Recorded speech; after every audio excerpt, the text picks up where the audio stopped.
You're Wendy's kind of people. And Wang. Wang puts people in front of computers.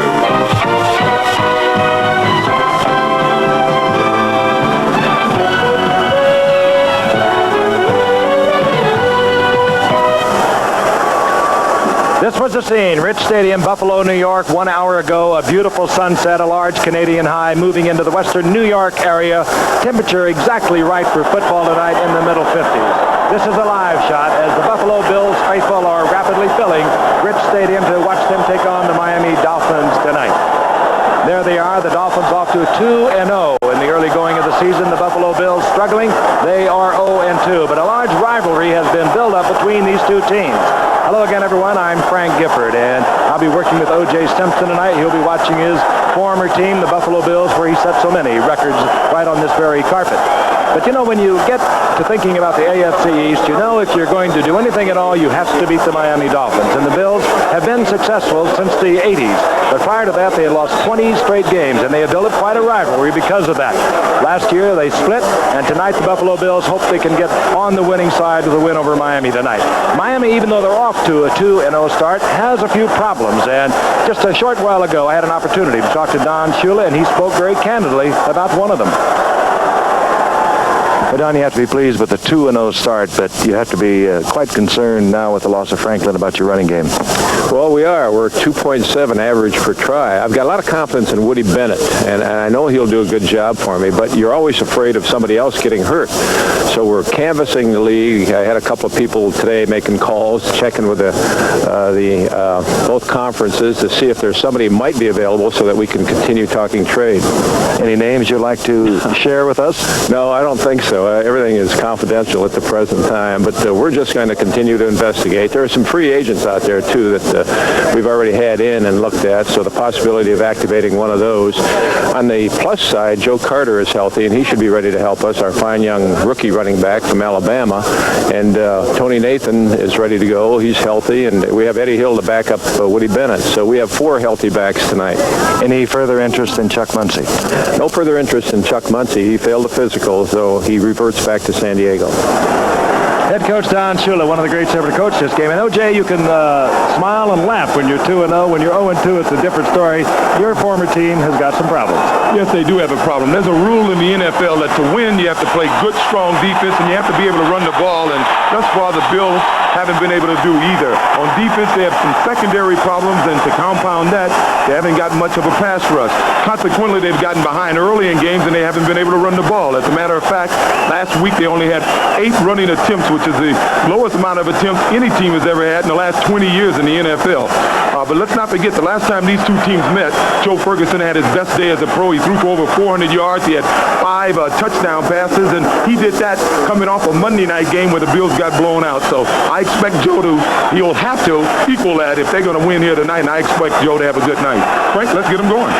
And we're about ready to get underway. The Buffalo Bills will be kicking off to the Miami Dolphins. That means Joe Donnella is out for the Bills, and dropping back for the Miami Dolphins, Vince Heflin. There he is, number 88 in his 3rd year, once cut by the Dolphins as a rookie. But he is back returning now because Joe Carter has a sore shoulder, and they would like to use Joe Carter, the rookie from Alabama, as a running back tonight.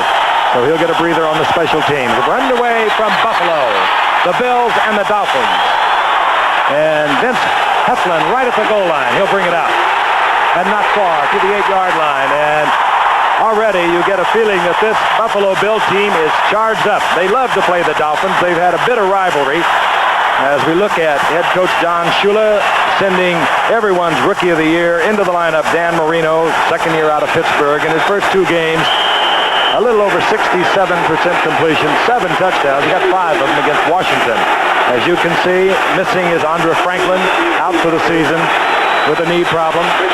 The wide receivers, well, they're dynamite. Mark Duper, number 85, and Mark Clayton.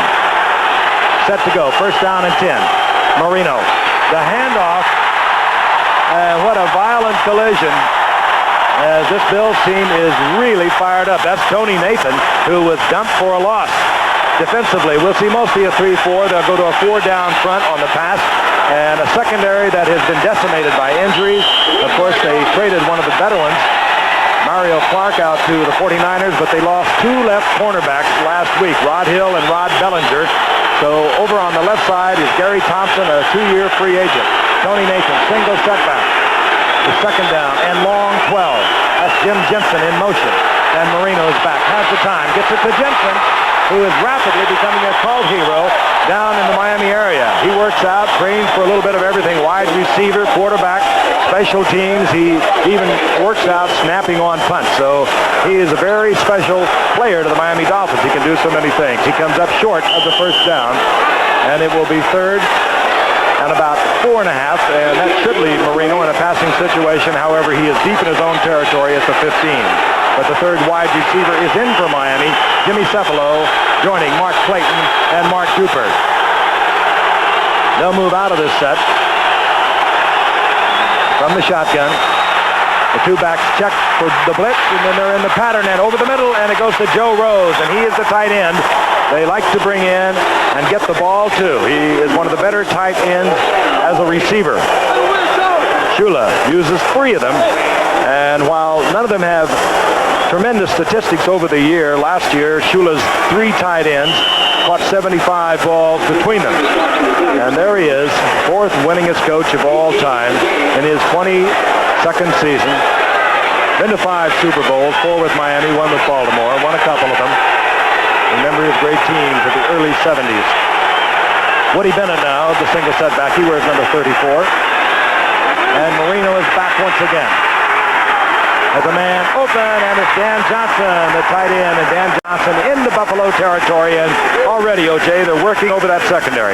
Yes, and the Buffalo Bills on the first completed pass was able to put a pretty decent pass rush on them. The Bills have been humiliated as we look at this replay. He gets protection here. The back just runs an excellent pattern right here. Dan Johnson is wide open in the secondary, as we said. They've had a lot of injuries, and they're just going to have to tighten up a little bit. The Miami Dolphins in 2 games have not given up a sack. They have not fumbled the football. They protect their quarterback very well. They did it with San Francisco, the best in the league a year ago. This is Woody Bennett, right side. Gets a little bit of a block from Roy Foster that opens a little bit of a hole for him, and he explodes there for about 4 yards before Haslett makes the stop for Buffalo. Well, Miami is moving the ball, obviously successful right now, but the Bills' strategy on defense coming into this game was they weren't going to get hurt by Miami's running game. Of course, Miami doesn't have much of a running game, but their plan was to take the running game away early and just actually force Marino to throw the ball, and you could be asking to, it's like putting a blindfold on for that. Second down and 6. Nathan is the single setback. That's Jensen in motion. Nathan staying on his feet, working well, down close to another Miami first down. And while Nathan certainly is not the Andre Franklin type runner, he is a good receiver out of the backfield. He'll get you tough yardage, as you just saw there. And Woody Bennett is not Andre Franklin also. And the concern about Woody Bennett is his proclivity for the injury over the past few years. He's had several of them, and I'm sure that Don Shula, every time he carries the ball, wonders if he's going to lose yet another running back. We will get the measurement. Nathan very close to the first. And another Miami first down. Our referee tonight is Bob Frederick. Red Stadium holds some 80,000. And while it's not full, there is a sizable crowd of some 65 or 66,000, we would guess. Kay Stevenson, now in his second year. Used to quarterback this team. I guess he quarterbacked for you, didn't he, O.J., for a few games? Yes, when I first came into the league, he was one of our many quarterbacks. Jack Kemp was and Jim Harris were our main 2. Went on as assistant under Chuck Knox, and then took over the job a year ago when Chuck Knox went to Seattle. On first down and 10, Nathan left side. Foster's out in front, but he is tripped up. Good defensive play. That's by Gene Marv, who has been the leading tackler for this defensive unit since moving to the inside linebacker spot as a starter a year ago. Yes, he did a good job last year. He had over 200 tackles, and he had to because their top linebacker, Jim Haslett, he's only played in about 11 games in the last 2 years, and he's been pretty much the leader of this defense, and it was good to see him get in on a play real early in the game. On the first play, he's the guy that came through and stopped Nathan. Right at the line of scrimmage, so it'll be second down and 10. We go back to the single setback of Woody Bennett. Jensen is in there with Clayton and Duper. They are the wide receivers. Marino gets the ball to Duper. And Duper with that quick speed, and boy, he has the speed, O.J. He is a world-class sprinter type speed. Yes, he was a member of a relay team that was NCAA champs, and you'll see as we look at this isolation on him, he's number 85 there. He doesn't even make a move on the defensive back. He's just got too much speed for the linebacker. That's Lucius Sanford trying to cover him, and he just ran away from him. That's the 11th reception for young Mark Duper. Interesting, both wide receivers are 5'9", Duper and Clayton. If they are deadly, they have great speed. Duper, of course, a little faster than Clayton. Inside handoff, and it is Nathan and Steve Freeman, who is a devastating tackle there from the secondary, is up there to help make the stop. But it is right at the line of scrimmage, so Miami will look over long yardage once again. It's interesting to see that Miami can't run the ball as well as they had been in the past. I think one of the problems may be that they've added a few new people on the line. Of course, Cooch is hurt. They had Roy Foster in there, and Foster can run. He can get outside, but I don't think he can make that inside block as well as Cooch did. Oh, they have struggled in the running game, O.J., averaging about 2.7 against Washington, 2.9 last week. Marino, and he has to hurry it as he is under terrific pressure from Ben Williams, perhaps the best of the pass rushers and a former Pro Bowler for Buffalo. And now Miami will have a third down and long. Well, that's another good sign for the Bills because, as we said, they didn't have much of a pass rush in the past, and they have 2 sacks this year, and both of those are by linebackers blitzing or the strong safety blitzing, and that's an encouraging sign for their defense. They bring in Joe Rose at tight end, Clayton, Cephalo, and Duper. 3 wide receivers, and Rose, a good receiver. There he is, number 80, bottom of your screen. He can get open also. Flag is down. Another flag is down, and Marino chased out of the pocket, scrambling for the safety of the sidelines. I don't think we're going to see a lot of running on the part of Marino, but he has one of the quick deliveries you're going to see. Bob Frederick sorting it out. First flag of the night. Here's the call. And it's procedure against Miami.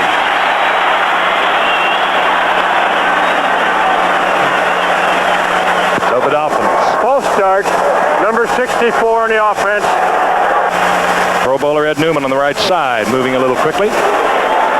Well, once again, it's a good drive by the Dolphins, but if the Bills can keep them out of the end zone, it's going to be encouraging for them because the last 2 weeks they were down 17 points and 20 points in the first quarter before they knew what happened, and they were immediately out of their game plan. Bills took that penalty. They wanted back a possible field goal attempt to move Von Schauman back. Marino snaps one off to Cephalo. And that's what I'm talking about, that delivery. He does not use a lot of arm. It's sort of a snapping motion, and he gets it there so quickly. In the Washington game, they just could not quite figure out how he was getting set so quickly and releasing the ball, and he wound up throwing 5 touchdowns in that game. If you watch Miami closely, you're going to see they're going to complete more passes on Charles Roan, number 26 of the Buffalo Bills side of the field. That's because Gary Thompson, number 24 of the Bills, is playing the other side. He's inexperienced, and the Bills are going to try to protect him by rotating to his side. So they're going to have to throw the wrong side tonight. 36-yard attempt. That's Don Strock who will put it down on a 4th down and 3.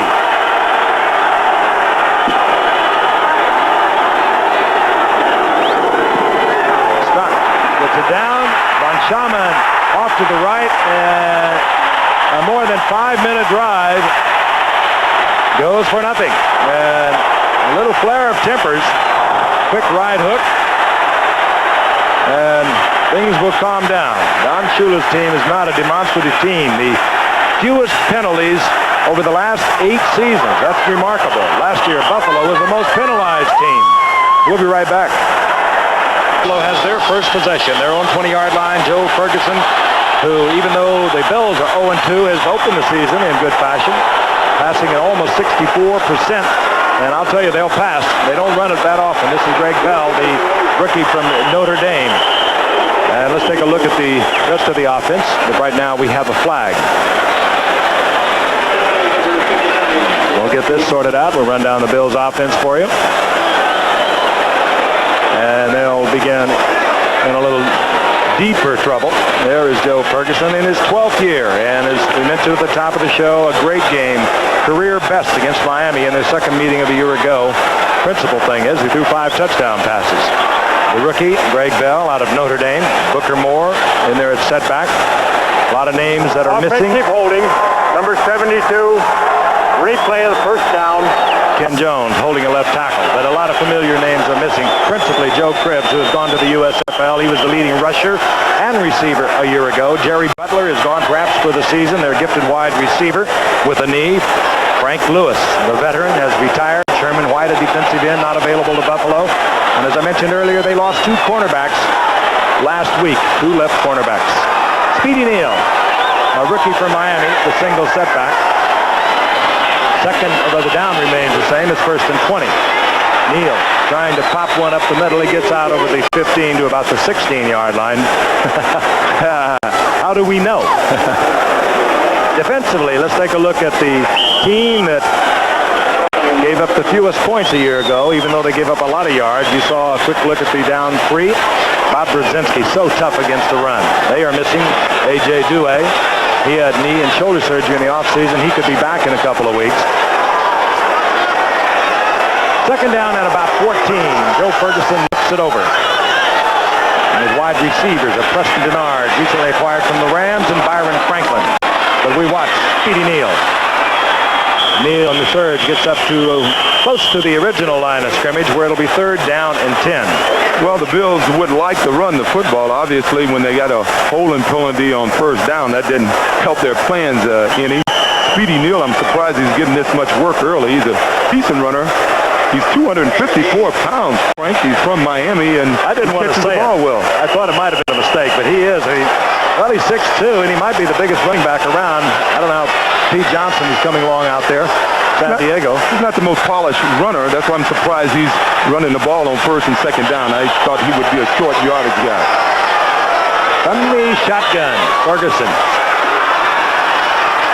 fires it complete out of the backfield. The rookie from Notre Dame is Greg Bell. He's short of the 1st down by a couple out to the 28-yard line. Tripped up by Mike Kozlowski, the nickelback for the Dolphins. Well, Greg Bell has had a lot of injuries over the last few years at Notre Dame, and he hasn't been able to run the ball here in Buffalo. But a play like that, he'll make that guy miss as the season goes on. He just hasn't had the time to really get the feel of this Buffalo offense. John Kidd, a rookie 5th-round pick from Northwestern, who has shined rather brightly for Buffalo this season, gets ready to kick. You had a quick look at Mark Clayton of Miami. He's at about his own 28-yard line. Not a good kick, the kind you run back. It's low. And Clayton will get a chance to look over the field, and he gets just back to about the 38-yard line before he's buried there. Steve Potter, recently acquired by Buffalo, and a former Miami Dolphin, made the stop. 43-yard punt, 8-yard return. We'll be back with Miami's second possession. Miami has defeated Buffalo 20 consecutive times from 1970 to 1979, an all-time NFL record. Interesting point, and OJ, when they finally won in 1980, they tore down these metal goalposts, and I understand they carried them right up to Ralph Wilson, the owner's box. I tell you, the sad part about that is I was on most of those teams in the 70s, and we had some exciting games against this team, but we just couldn't beat them.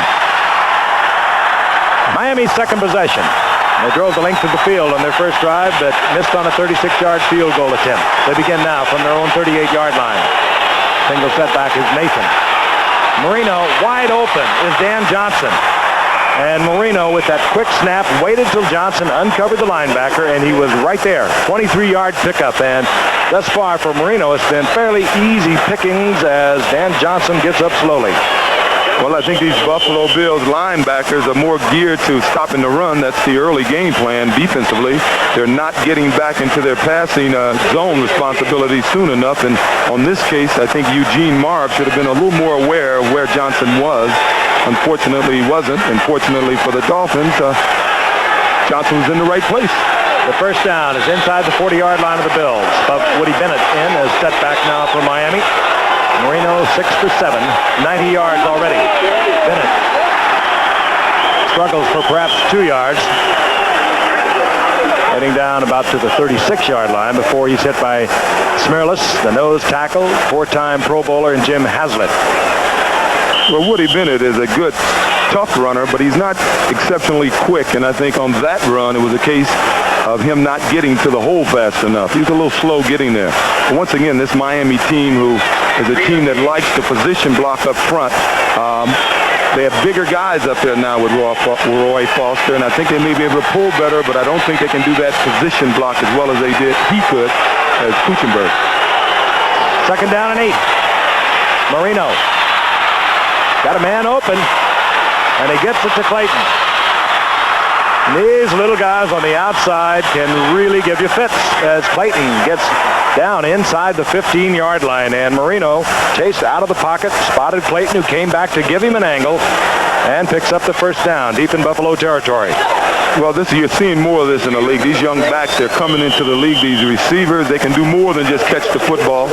They get the ball and they're thinking about running. And Clayton, we know he's an excellent special team man. He shows some of that ability to elude tacklers and picks up a couple extra yards. And we saw Duriel Harris last night playing for Cleveland, and the emergence of Clayton is one of those reasons. Duriel Harris with a big night for the Cleveland Browns in a losing effort. First down and 10. It's inside the 15-yard line of the Bills. Still no pressure thus far on Marino to speak of. He had a lot of time, just not an open receiver. This he doesn't do well. But he gets to the 11-yard line as Steve Freeman is there to make sure. Wise decision, I would say, O.J. Yes, I think he did the right thing. He couldn't get to the sidelines. He said, I'm going to tuck this thing away. Well, he plays for a team that has allowed the fewest amount of sacks last year, along with the Rams, I guess it was. The Rams was the team that ran the ball because of Dickerson. So, fortunately for Marino, he doesn't have to run too much. Actually, Ben Williams is the only defensive lineman that graded out high last week, despite the 37 points they gave up. And thus far this week, he's the only one putting any pressure on the passer. That's Duper and Clayton, both split to the left, and now Clayton comes back in motion. Nathan, Bennett the setbacks, and this is Nathan following Bennett. Good move by Nathan. Started to step outside, saw white jerseys with blue lettering, moved back inside, and gets down to about the 7-yard line. It'll be third down and about 3. Well, Nathan can do a lot of things. He catches the ball well, and he can make people miss, but I think they would like to see him come off the bench, much like Jim Kick did for them in their glory days, and they would like to get more of a home run hitter in that backfield, and of course they had him in David Overstreet, but David passed away this offseason in a car accident, unfortunately. Third down and 3. Nathan, right side, follows Bennett. Bennett got a pretty good hit and a terrific second effort by Nathan. He'll be close to the first down. I think he's got it. He will give you everything he's got, little Tony Nathan. Let's take a look at it in super slow motion. This, of course, Marino, Woody Bennett leading 34. He makes a good hit, and Nathan right on his tail makes the move, trying to get outside, and then spins off the tackle of Steve Freeman, and that is going to bring him very close to the first down. That's just good, hard football. Tough running by Nathan and poor tackling by Steve Freeman. He should have wrapped the guy up in his arms. He tried to block him down. And we've learned over the years that the good backs, you can't block them down. You have to tackle them. Well, I know Don Shula has to be pleased a little bit about the running. While it's not been spectacular, he had hoped early in the year, early in the week, that he was going to get Chuck Muncie. He was traded by San Diego after missing the Seattle plane trip a week ago, but Muncie reported failed to pass the urinalysis physical. His contract went back to San Diego. He was ordered by the league to seek out a drug rehabilitation facility, one named by the league, that is. And if he does not report there and undergo treatment that is prescribed, he will be suspended. That's the status on Muncie. Movement at the line, and Marino, very wisely, down once again as Big Ben Williams was hovering all over. Now, Ben 77, he's up for this game. I think that was Marino's fault. I think he may have forgotten to count, and he appeared as if he pulled away from the center a little too fast. Of course, maybe the center didn't snap the ball, but I didn't see anybody else on the Dolphin offensive line move, so I would put the blame on Marino on that one. Second down, goal to go. 18 offensive plays have been run off by Miami. The Buffalo Bills have had 3 offensive plays. Still no score, 2:20 remaining in the first quarter. Marino doesn't like it. Well, it's actually the Bills who decide they want to change their defensive alignment, and Lucius Sanford will move over and talk to Kay Stevenson. To go, the ball at the 12-yard line. Dan Marino, taken in the first round a year ago, but he was the 27th player taken in the 6th quarterback. No one ever thought, I don't think, perhaps maybe Don Shula knew, I don't know, that he would emerge as he has. He's only 23 years old. His birthday this past Saturday. Under the pressure, and they have the perfect pass call, and that is the speedster Duper. The blitz was on. That's what, I guess, Buffalo called timeout to decide how they were going to try and pressure Marino. And it was countered with a perfect call because Duper, coming across on the slant, was wide open. The linebackers all in the blitz. Let's take a look at it from the ground level camera. Mark Duper, first of all, poor Charles Romes is trying to cover one of the fastest men in the NFL today. He's not getting much help because, as I said earlier, they're trying to protect Gary Thompson, and he's going to have his work cut off for him. I don't think there's a cornerback in the league that can cover Mark Duper one-on-one. Live by the blitz, you die by the blitz. If you don't get to the quarterback with the Dupers and Claytons, you're going to get completions that are going to turn into long yardage pickups. Von Schaman makes it 7. 2:09 remaining in the first quarter. The Dolphins on top, 7-0. And again, Tippers flaring here. Return of 14 yards by Wilson. Take a look on our new toy that we like. We hope you do.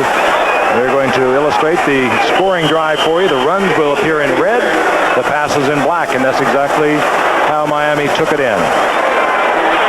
And they used up 5:13 on that drive. They've had possession almost throughout the first quarter. Well, if they start a seniors league, we'll be there first. Plus, I can't play defense. And that's what the Bills are lacking sorely. And they're going to have to get something started on offense here.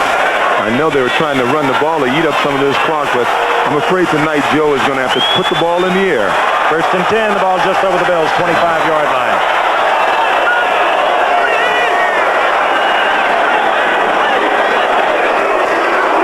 Speedy Neal using all of that beat, and we have already told you he goes some 254 pounds. Speedy Neal off the national champion Miami Hurricane team. They've sent a lot of them into the pros this year. Well, as I said, at 254 pounds, he can certainly beat them up a little bit, and normally with a running game, you want to beat the defense up some, and this Miami team is an excellent team against the defense. I mean, a defensive team, but the scouting report on them is you can run on them. 2nd down and 6.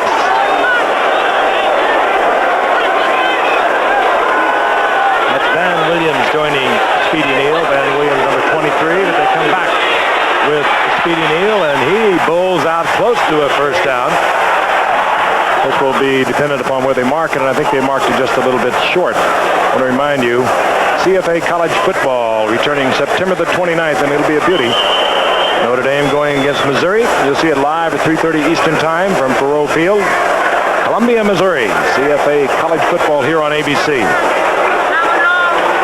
3rd down, less than a yard to go. And I think it would be safe to suspect that we would see the big man again. That, of course, Speedy Neal, the rookie from Miami, 3rd-round draft pick. He is huge.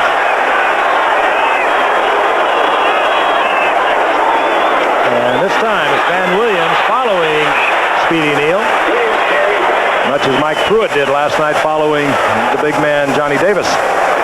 And that looks as though they will be up there for first down yardage. Well, it's an old strategy we used in the mid-'70s here in Buffalo. We normally found ourselves with weak defenses, so we tried to run the ball and eat up the clock and keep the game close and hope that something good can happen in the 4th quarter. And it appears as if that's the Buffalo Bills strategy here tonight, because it hasn't been much imagination with their offense up to now. Nor have they had the ball much to speak of. First down. Williams gets the first down following the block of Speedy Neal. Miami now with 139 yards, Buffalo 27. Now the scouting report on Miami is you can run the ball at them. Even with A.J. Dewey, they don't play to run. They play to run well, but those defensive linemen, they aren't tough against the run. And with Dewey, they can disguise it because they can jump around in a lot of defenses. And without Dewey, they have to play straight, and you can run at them. They've given up an average of 5 yards per rush against them. That's more than they have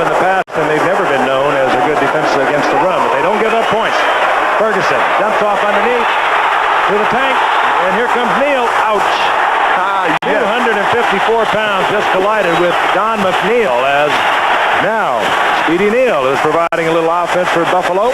Gets another first down, and it's inside Dolphin territory. That's the end of the first quarter. Miami's on top 7-0. We'll be right back. The chance to earn your own way, to work at an honest job. Well, they've got a wave up here that's spreading across the country in all sports arenas, but they're going to have to work on it a little bit, I think. Yeah, they've done it about 4 times, and they just about keep running into each other. We begin the second quarter. Buffalo has the football, 47-yard line of the Dolphins, and Buffalo is down 7-0. Greg Bell finds an opening over the left side as the flag goes down. Bell is up close to the 40-yard line, the rookie from Notre Dame. Well, we saw the new that would be. One thing I still say about this Buffalo team, they were a little humiliated last week against St. Louis. When they came in here fired up, they have enough veterans on that offense and defensive line. We look at the holding call here and some stats from the first quarter. And it's been all Miami. 10:36 of possession to 4:24, 139 net yards over 45. Ken Jones holding. That's the second one on him tonight. If he can eliminate those, he's a near all-pro offensive tackle, but he's had a penchant for getting holding penalties on him in the last few years. He's up against the Wild one tonight, and Kim Bocamper, former all-pro linebacker, but now is playing defensive right end for the past couple of seasons for the Dolphins. First down and 20 for Buffalo. Ferguson fires a shot, and it's complete.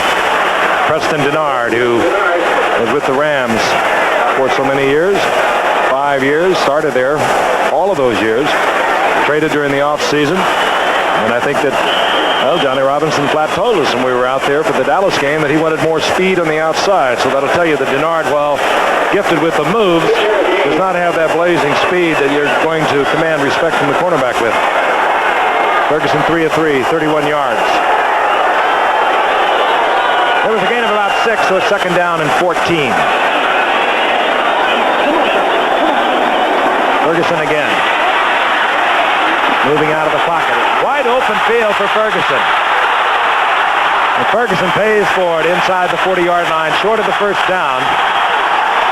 But you really do not like to see, as gutsy as he is, O.J., Ferguson running around with the football. He's rather fragile. Well, there's been a lot of talk around here this week that the Bills need that leadership on offense, and I think Ferguson on that play was trying to provide it. He got a little carried away with himself, and he should have gotten down, and he was just trying to make something happen, and sometimes you take a little too much on your shoulders, and it ends up hurting the team. I can recall Fergie doing that back in '76. He didn't go down. He got hit, and he was lost to us for the rest of the season. One of the elite who has passed for over 25,000 yards in his 11 years, now in his 12th, Joe Ferguson. Third down, a long 2. Ferguson wants a bundle on third and short. And almost a spectacular diving catch by Brookins, a rookie from Illinois that has really shined in training camp. He can catch the football. He was a running back in Illinois as well as a receiver, and he almost came up with a beauty. Well, they say he has 4.3 speed, and he showed a little of it there. I thought Fergie just overthrew him, and he just about got there. I'll tell you, they don't even run fake it on their pass on a third down, and, well, it was actually less than 3. They came right out throwing the ball, but they've been doing that all season. Mark Clayton has dropped now for Miami, trying to guess with John Kidd, the rookie 5th-round draft pick out of Northwestern. He's been right up there in the nation over the past 2 years as one of the top punters. Hangs it high, that Clayton is forced to call for the fair catch at the 10. 29-yard effort, but he gets it where he wants to, and that is near the 10-yard line of Miami.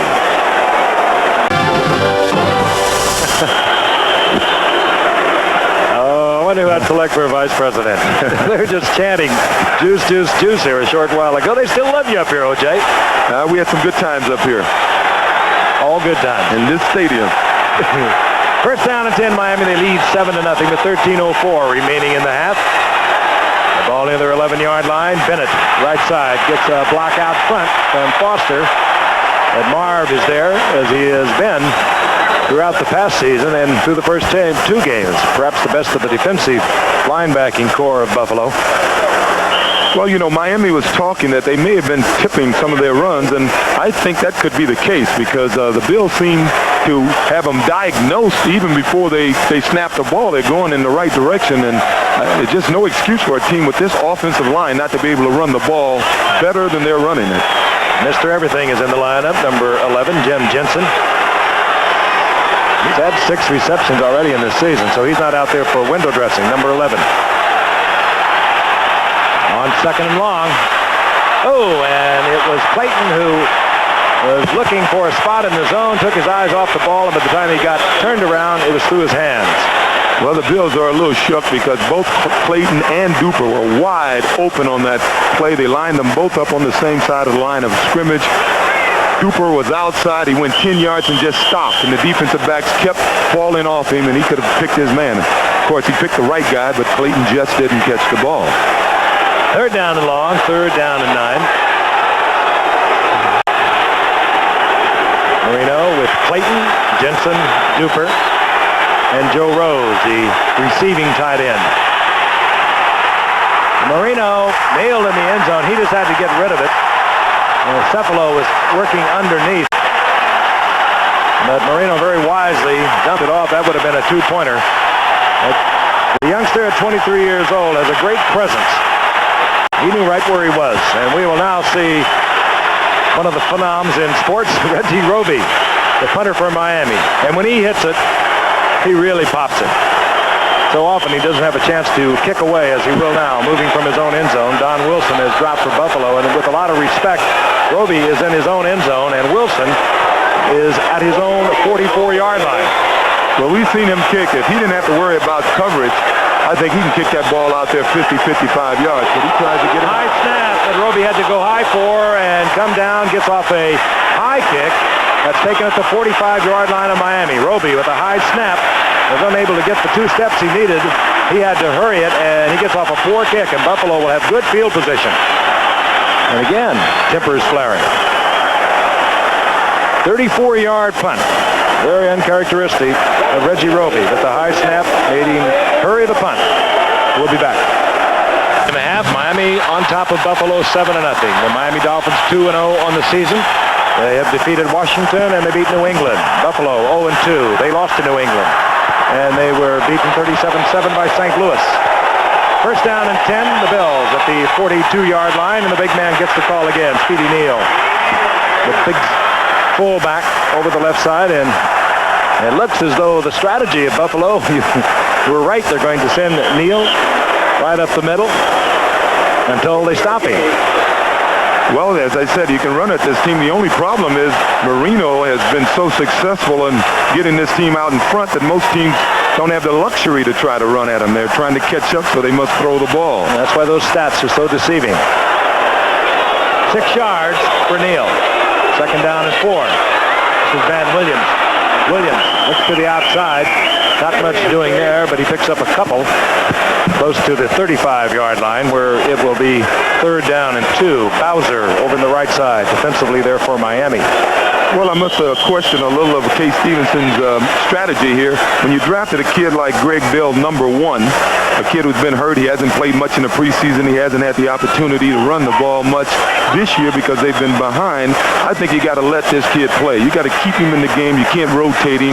You got to let him get his rhythm, and they're rotating those halfbacks, and that's not going to help this Buffalo Bills team in the long run. Of course, the rookie out of Notre Dame, a 1st-round draft pick. He was injured much of the time as a junior and senior. Here he is. That's Greg Bell. He'll get the 1st down. He knows where to run. That play was designed to go further outside, and he turned it up right away. He's got good runner's instinct. Bell appears to have picked up the 1st down. He's inside the 33-yard line. We got another flag. Another flag is down. Holding, and that will back Buffalo up once again. Crowd doesn't like it, but Bob Frederick will march it off. Week from tonight, we'll be in Los Angeles. The Chargers and the Raiders.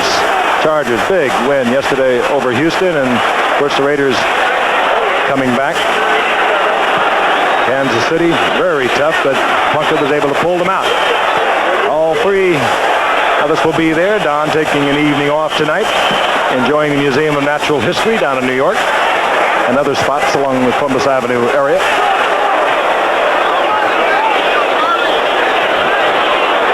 Tony Hunter, the tight end, holding for Buffalo, and that cost them the first down. Third down and 12. Shotgun for Buffalo. Another flag is down. This time it goes underneath Byron Franklin. And he again has first down yardage, but another flag has been dropped.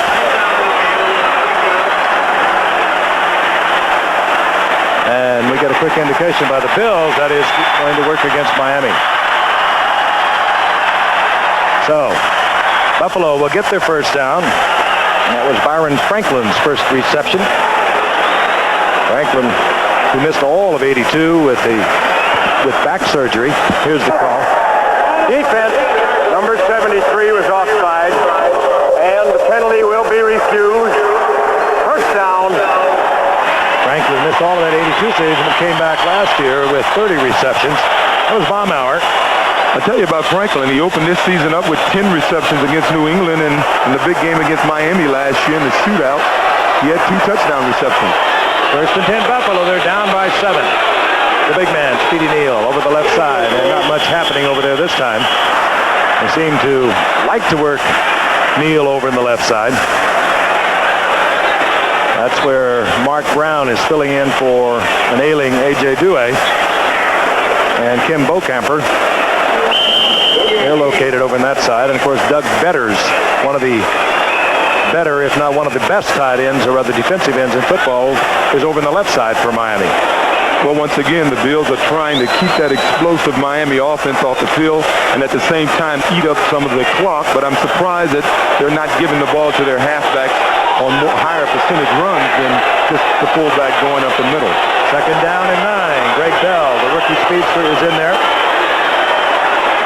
Ferguson has the time and tries to get the ball to Barnett. Glenn Blackwood of the famed Blackwood brothers was defending. Well, but Barnett was open coming across the middle, and Joe just picked him up a little late and got the ball off a little late. There's Glenn Blackwood. He's been around 6. His brother Lyle, who roams the free safety area for Miami, has been around 12 years. Spent some time at Cincinnati, Seattle, 4 years at Baltimore, and when they were united here 3 years ago, they have become quite a team back there. They call them the Bruise Brothers. They can hit you. Third down and 9. 4 wide receivers into the game. Brookins, the rookie from Illinois, the speedster, also in the game, number 81. Out of the shotgun. The blitz is on by Miami. Could have single coverage. And almost a spectacular catch. No, he took it out of the end zone. Preston Denard made a leaping effort in the end zone. He was open, and now Preston Denard is shaken up. Well, he went down head first. I don't think he hit that post. He may have fell on the ball. He may have, as he brought the ball into him, he may have came down right on it because he was totally out of control after he had caught the ball. He had made such an effort to get to it. That can hurt. It happens so frequently, much more frequently than you realize. Either falling on the ball or falling on your elbow. And when you are at full speed and diving, it can really hurt. Could you hear him? He's yelling, it's a big game. He's just worried about it being a big game, and he was not able to get the touchdown. He was just on the ground saying, it's a big game.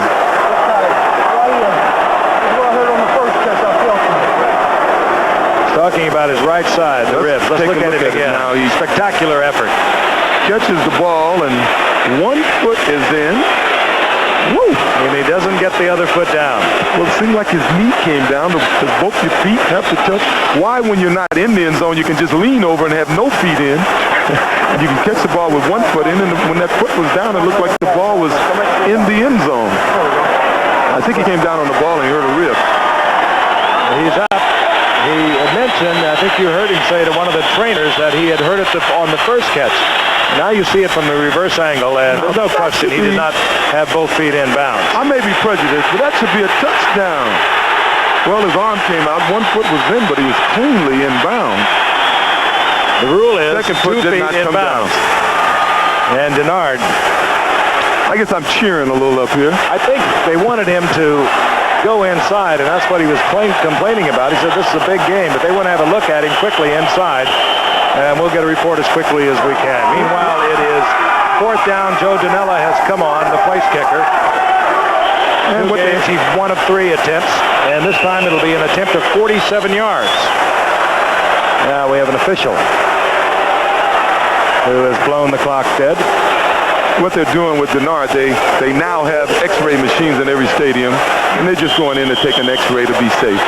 Danella kicked for many years with the Giants. He hit one during his career with the Giants from 55 yards out. He's well within reach. He's a streak kicker, at times erratic, and then he'll get on a hot streak for you. This one's blocked. And Buffalo covers, but Miami is going to be close to midfield.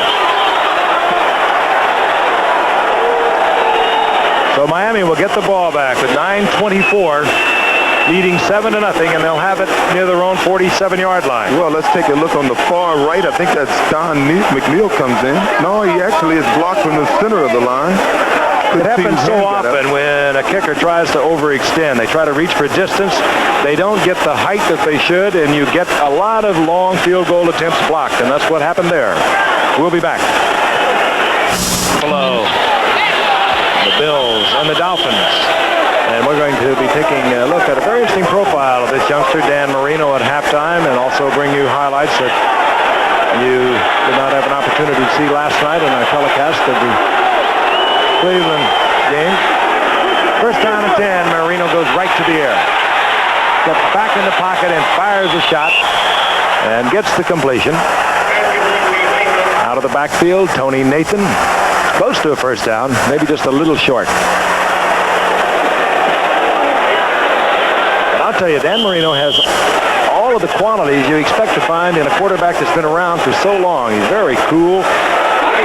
Didn't get a start till about the 5th game a year ago. Missed the last 2 games, but had a remarkable season's output and wound up the first rookie quarterback ever voted to start in the Pro Bowl, even though he could not play because of a knee problem. Here's Woody Bennett. He'll have the first down as he moves inside the 41-yard line. He needed to get inside the 42.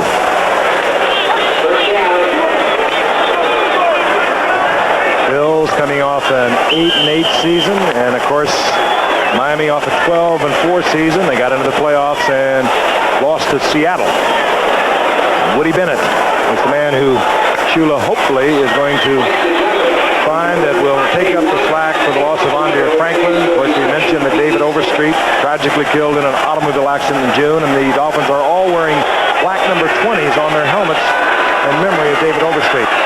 On first and 10.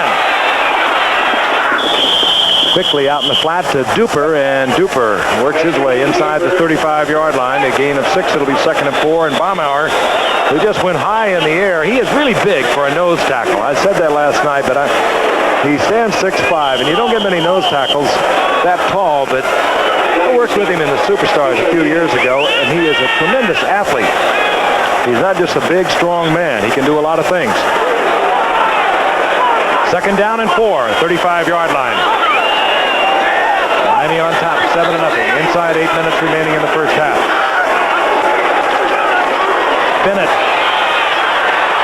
Good running by Bennett. He'll get the first down inside the 30-yard line, close to the 28. Good instinctive moves there, O.J.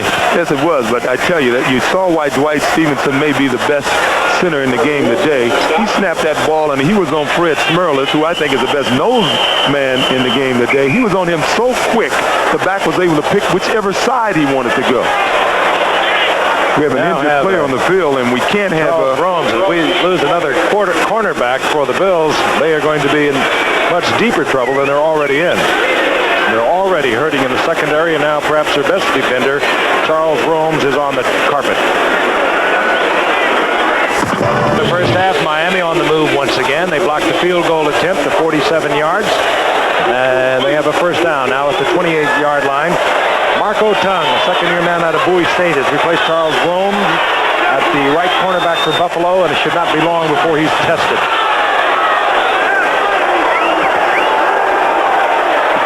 Marino back on first down. Fires a shot. It's complete to Nathan, who is at the 23-yard line. Gain of 5. It'll be 2nd and 5. And a moment ago, you saw one of the great catches you were ever going to see. And the ruling is that he came down on his elbow out of bounds before. You see it right there. He could have touched before. This is from Art McNally, the head of the NFL officials. That's the reason that was not ruled a touchdown. It may appear as if he could have come down sooner, but he was going all out on that. Romes is back in a right cornerback for Buffalo. Just shaken up momentarily. 2nd down and 5. Pennant. And again, Pennant looks to the right, breaks it off to the left, and he's close to another Dolphin first down. I think he's got it. He does have it. It'll be 1st down and 10 Miami. We're going to pause 5 seconds and allow our stations to identify themselves. Channel 10, WPLG, Miami, Fort Lauderdale. Back at Rich Stadium, large crowd has turned out, particularly when you consider the Bills are off to an 0-2 start. No score with the Bills thus far. They have missed on a 47-yard field goal attempt. Meanwhile, Mark Cooper and Dan Marino have teamed up to give the Dolphins their touchdown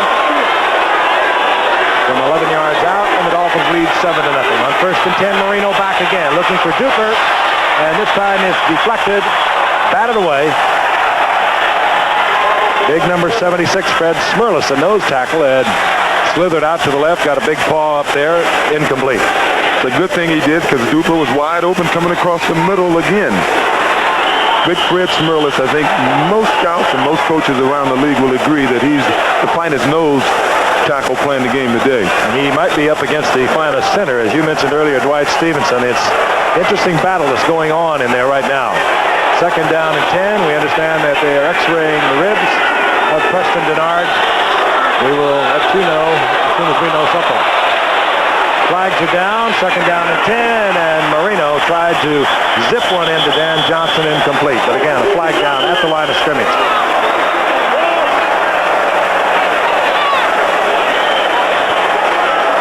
And here's referee Bob Frederick. Offsides against the Bills. I mentioned earlier, Miami, the least penalized team in the NFL over 8 seasons. That is truly remarkable. The Bills were the most penalized a year ago. Defense, number 57 offside. 2nd down. Lucius Sanford, the strong side linebacker, offside for Buffalo. Well, that's an NFL record that you don't like to have. The ball now at the 12-yard line. Jensen will move up to the top of the screen, and he does it all for Miami. Woody Bennett was the single step back. Clayton and Duper, they're at the bottom of your screen. Marino fires a shot. It goes to Clayton. Touchdown, Miami. And they made it look easy. You have got to be in tight when you're playing in the secondary, but these youngsters are tough to play tight. When you're down close to your goal line, you've got to be close. Well, they're trying to cover for this Gary Thompson. He's caught with trying to cover Clayton. And he beat Clayton. I mean, he beat Thompson at the line of scrimmage. And when you have an arm like Dan Marino, you don't have to get that much open. You just get a little open, and he's going to put the ball right there. Von Chaman on once again for the conversion. Marino now 12 of 16, 154 yards, a couple of touchdowns. He hit an 11-yard touchdown to Cooper earlier. Now he's hit Clayton. And Von Chaman tacks on the conversion to make it 14-0 here in the 2nd quarter. And there is Mark Clayton, second-year youngster out of Louisville. What a combination, Clayton and Duper. And they worked well with a youngster named Marino. And here in Buffalo, for anything, especially football. Big Canadian high floating over the western New York area. Buffalo Bills fans, they have suffered for many a year, but they are still one of the most loyal groups, the most vocal groups you're going to find anywhere. Von Chaman to kickoff. Don Wilson is back there wearing number 21 along with Van Williams, 23. This one slides across the carpet into the hands of Don Wilson off Van Williams. And down the sidelines, Don Wilson, good return, out close to the 35-yard line. A return of 34 yards. That one bounced out of the hands of Van Williams right to Don Wilson, and another flag is down. Well, we know who that's going to work against, and so the efforts of Don Wilson are negated, and Buffalo will be deep in their own territory. Well, it appears as if they're going to try to break their last year's record on penalties. Let's take a look at that scoring drive. Miami now being able to throw the ball just about any time they want to, but you get the feeling that Don Shula wants to work a little bit on a running game. Well, they got the ball after the blocked field goal at the 47-yard line. There you are. Cute little thing, not a little toy. After the penalty, they mark it at the 14-yard line. So rather than beginning at the 35, the Bills will start at the 14.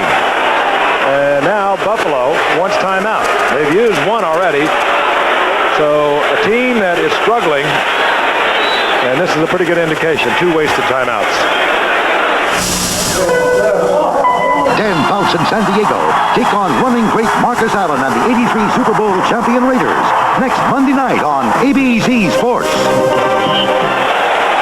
The Bills first down and 10 at their own 14-yard line. Preston Denard, who went in for x-rays, has not returned. Julius Dawkins of 89, second-year man out of Pittsburgh, is in there for Denard, a wide receiver. Byron Franklin in motion. The blitz is on, and Ferguson dumps it out to Neal. And the big man, over 250 pounds, a nifty little move, brings it back inside, gets 2 yards out of it. Take a look at some of the baseball activities going on. Godwin, Minnesota, they're in the 7th inning. Kansas City and California, of course, later. Another 7th inning score. Detroit over Baltimore. And Cleveland, Seattle, Texas, Oakland will go later. In the National League, in the 9th inning, San Diego over Cincinnati, Los Angeles over Atlanta, and a final. The Mets over Philadelphia. Would you believe Dwight Gooden already has set a rookie record, has struck out 16. He is remarkable. Flag is down. Ferguson is about to be down. That could be throwing it away. 2 points. Depends on that first flag. If that's against Buffalo, now it could be that Bocamper. They're going to call made a that. quick move on Ferguson, and if that is intentional and grounding in the end zone, it's going to be a 2-point safety. That could be so. Greg Bill was almost in the vicinity. Here's Bob Frederick. The flag will be picked up as there was a potential receiver in the area where the ball was thrown. Therefore, it was not an intentional grounding call. However, there was illegal motion on the offense. Illegal motion on the offense. I'll tell you, that would have been some great receiver to become a potential one. Well, Greg Bill was in the neighborhood, but once again, we're looking at a football team. He was in the suburbs, OJ. We're looking at a football team that has had some problems. I mean, you can't have this many penalties. As I said last year, they broke a record. And at the rate that they're going now, they're going to break a record here tonight for 1-game penalties.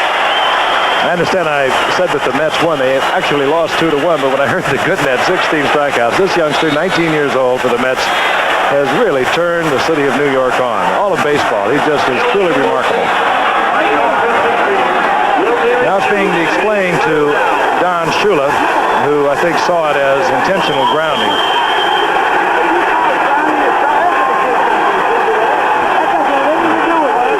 Gooden has had 32 strikeouts in the last 2 games. That ties the major league record. Nolan Ryan, the old fastballer, and Louis Tiant.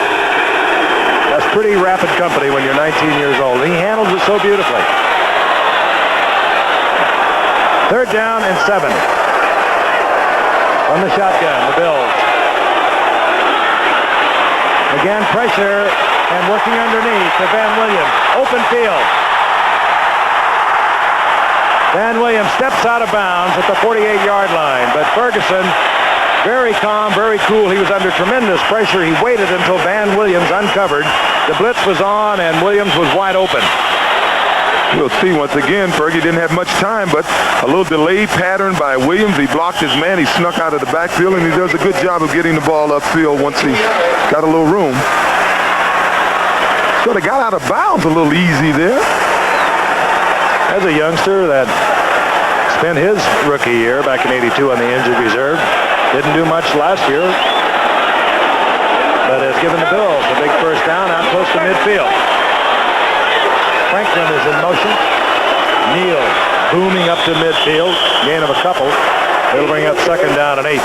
Just trying to keep Miami honest with that run. I think we're going to see pretty much the type of game we saw last year. If anyone was fortunate enough to see the Bills won that one in overtime, 38-34, as we look at this in This had happened a moment ago. This was in Ferguson. Appeared to Don Shula at least to be grounding the ball. That's Kim Bokamper. A lot of pressure from the right side. Now there is the intended receiver over on the right side. He was the one that was the potential receiver. There he is, number 28, Greg Bell, at least making it look good. Second down and 8. Speedy Neal out 27 yards on 7 tough carries. Ferguson trying to get it to Franklin, the speedster, and good coverage over there by Don McNeil, who's coming off a season of injured reserve of his own with a torn Achilles. But it gave William Judson, who played for McNeil last year, an opportunity to move into the lineup. He's over on the right side now, and they have traded Gerald Small to Atlanta because of the emergence of William Judson. Well, that was an interesting play because Ferguson threw it upfield even though the right side of his offensive line was running a screen. Another flag, another penalty against Illegal Buffalo. use of the hand on the offensive team, number 73. Well, we can't find the 73. No, that's John Brochard. He's the offensive guard from Montana State. Been around 6 years. He should know better. Now it'll be second down and 18. Buffalo really hurting themselves tonight. That was a weird play. They had the right side of the offensive line running the screen. I think they wanted to hit Ulysses Norris, but he's new here, so he wasn't there.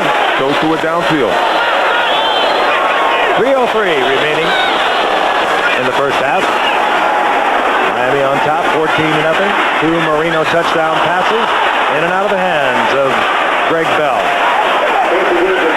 Now, Joe was getting a little pressure on that play, but it wasn't that severe. He could have stepped up and threw a cleaner pass. His delivery was a little jerky on that particular play, and I think he's beginning to feel the heat a little bit. Well, he looks over and watches Mark Dupers turn into one of the great receivers. That's what he did in that game we spoke about October last year. But Joe Ferguson in 1981 was asked by his former coach to go down and work with a youngster who was coming out for football at Northwestern Louisiana. That youngster that he worked out was Mark Duper. Third down and 18. Ferguson fires to Franklin. And he'll be short of the first down. He gets some of it back up close to midfield. It'll be fourth down. So the Bills will have to punt away with 2:51 remaining in the first half. And that means John Kidd. The junior at Northwestern, Kidd averaged over 45 yards a punt. And Mark Clayton, who's already caught 1 touchdown. Dangerous return man, Mark Clayton.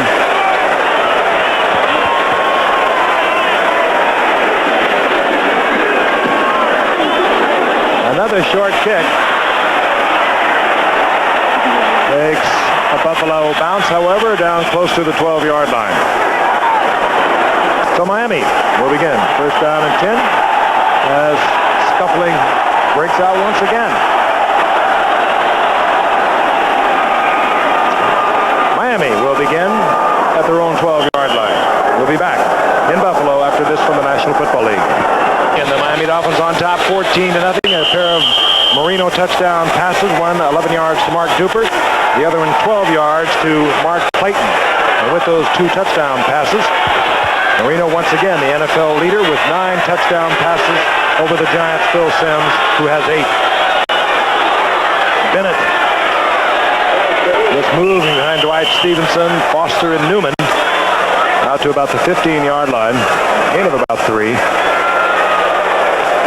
Woody Bennett, I mentioned, came to Miami in 1980 from the Jets. Had a lot of little injuries. Was a starter in 1981 for the first 3 games, then tore up his knee. Off and on, he's been injured. I think that concerns Don Shula more than anything else. If he builds his running offense around Woody Bennett, now with Andrea Franklin gone, he's building it around a man who has gone down with a lot of injuries. We're going to count down to the 2-minute warning. The Dolphins have 3 timeouts remaining. They have a 2nd down and 8, and we're going to go to New York. And here's the Lamps, Jim Lampley.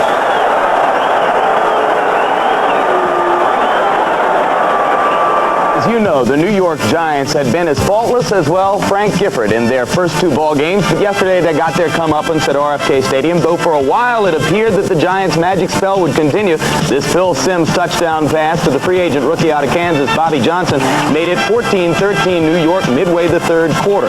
But then a series of errors, a fumble recovery, an interception return made it 23-14 Washington. The Giants tried to get part of it back on this reverse to Lionel Manuel.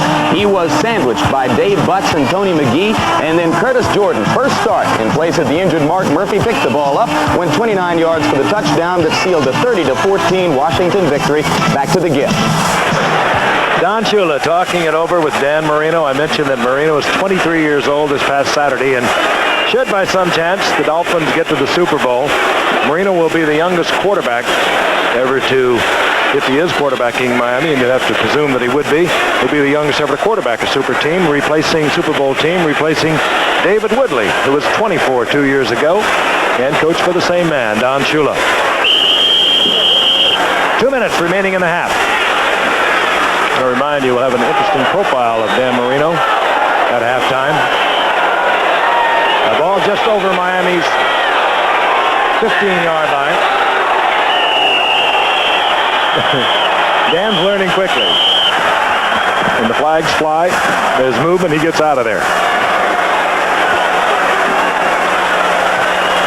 Another procedure call, and this time against Miami. Don Shula does not like penalties. Matter of fact, you could say number 61 offense. He does not tolerate them very long. That's Roy Foster, the left guard, who is in there for Bob Kuchenberg, who is on injured reserve, the Pro Bowl guard and tackle with nerve damage to the upper orbit of his eye. We wish him well. 2nd down and 12. Nathan. And Nathan to about the 14-yard line. It'll be 3rd down and 9. Well, you said Don Shula does not like penalties, and they don't get them. And I think that's an indication. If you went to their practice, you'll see a very attentive team. When they're working out, they're there. The guys who are not in there at practice, I bet you they're paying attention. Normally, when a team gets a lot of penalties, it's the kind of team that it's an indication of how they practice. If they practice loose, if the guys aren't in there paying attention when they're not practicing, those are the kind of things that will make a team lose concentration and get a lot of penalties.